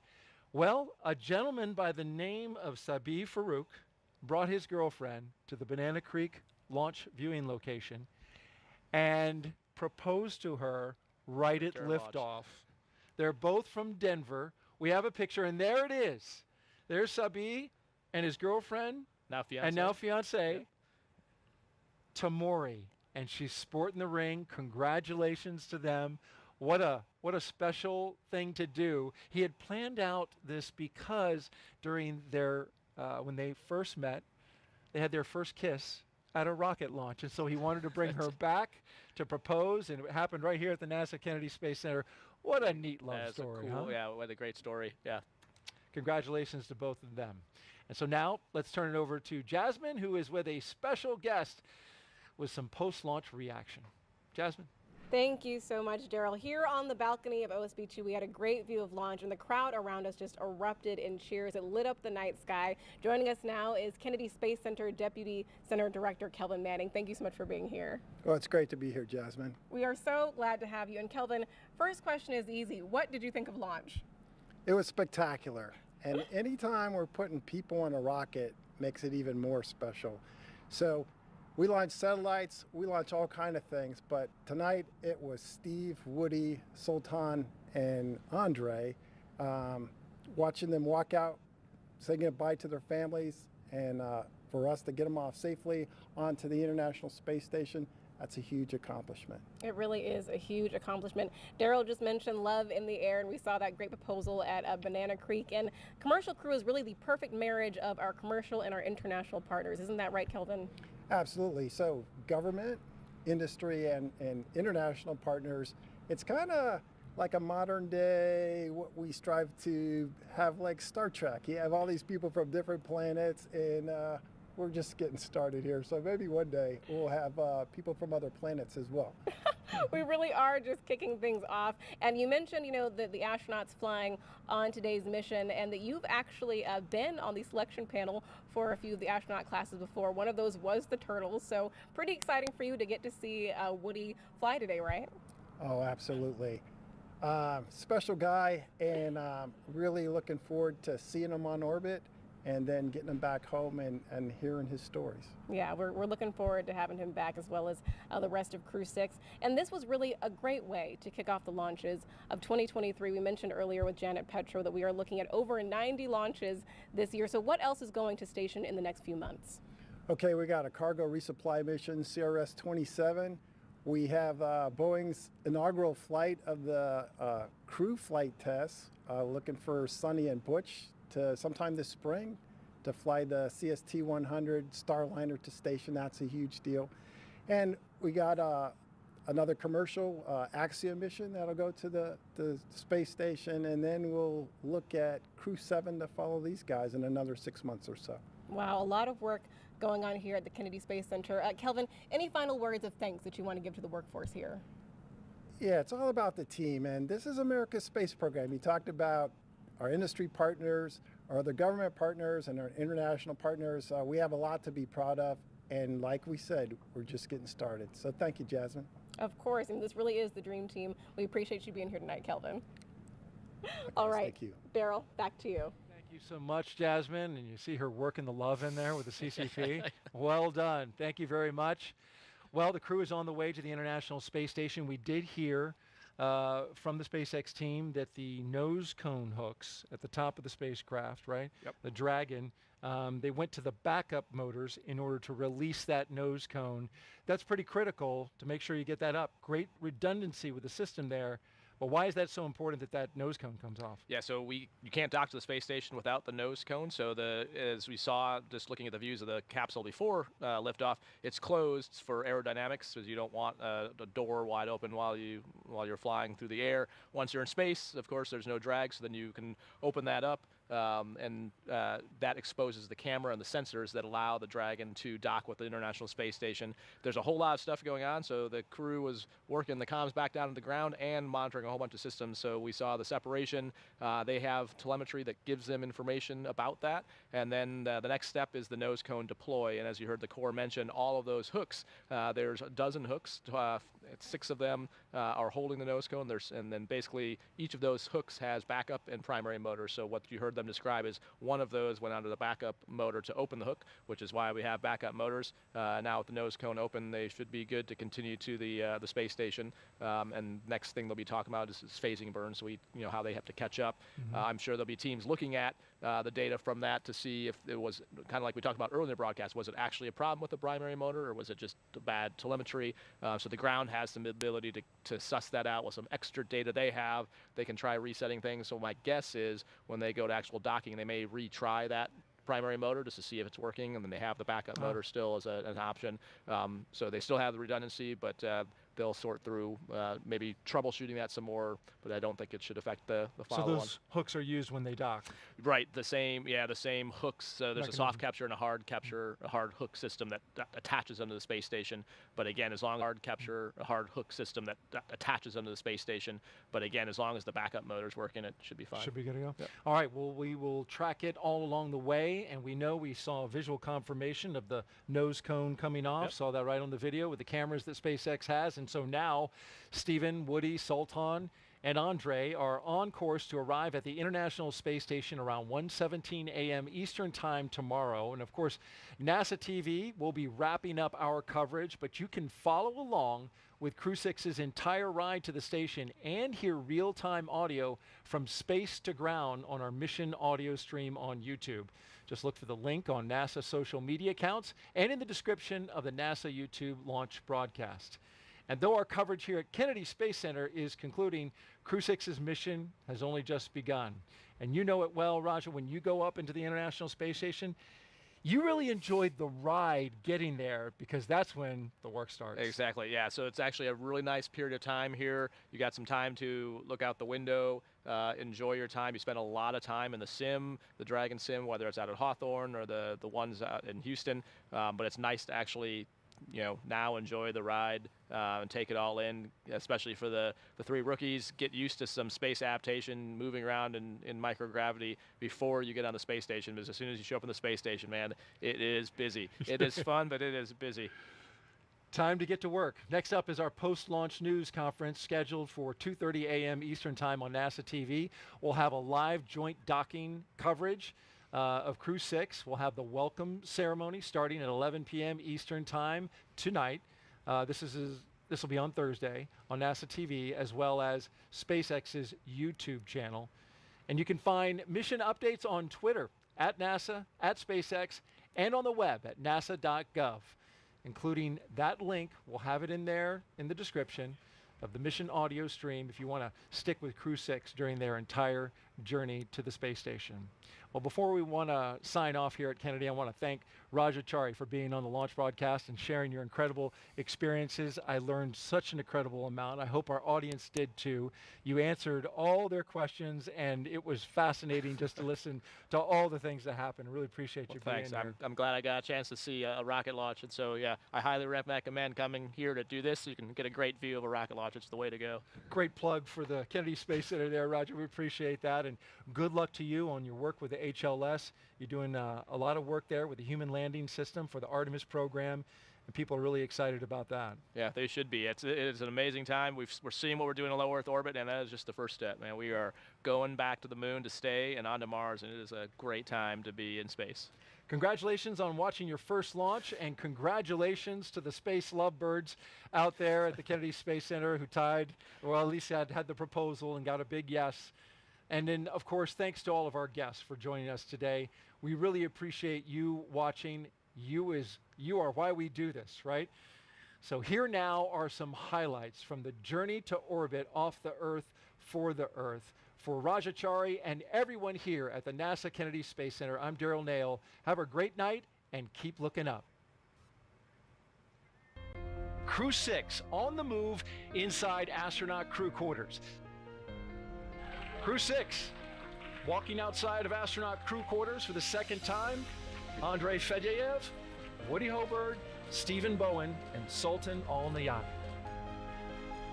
The crew departing the Neil Armstrong Operations and Checkout Building, a full security escort across NASA's Kennedy Space Center to Launch Pad 39A. The commander and pilot, Stephen and Woody, making their way inside Dragon. There go our 2 mission specialists as they cross the hatch, being very careful. It's a 5-point harness just to save wear and tear on the suits. A lot of times the ground crew will help with doing that. As we watch the SpaceX closeout crew close the hatch to the Dragon capsule. 3, 2, 1. Engines full power and liftoff of Crew-6. Go Dragon, go Falcon.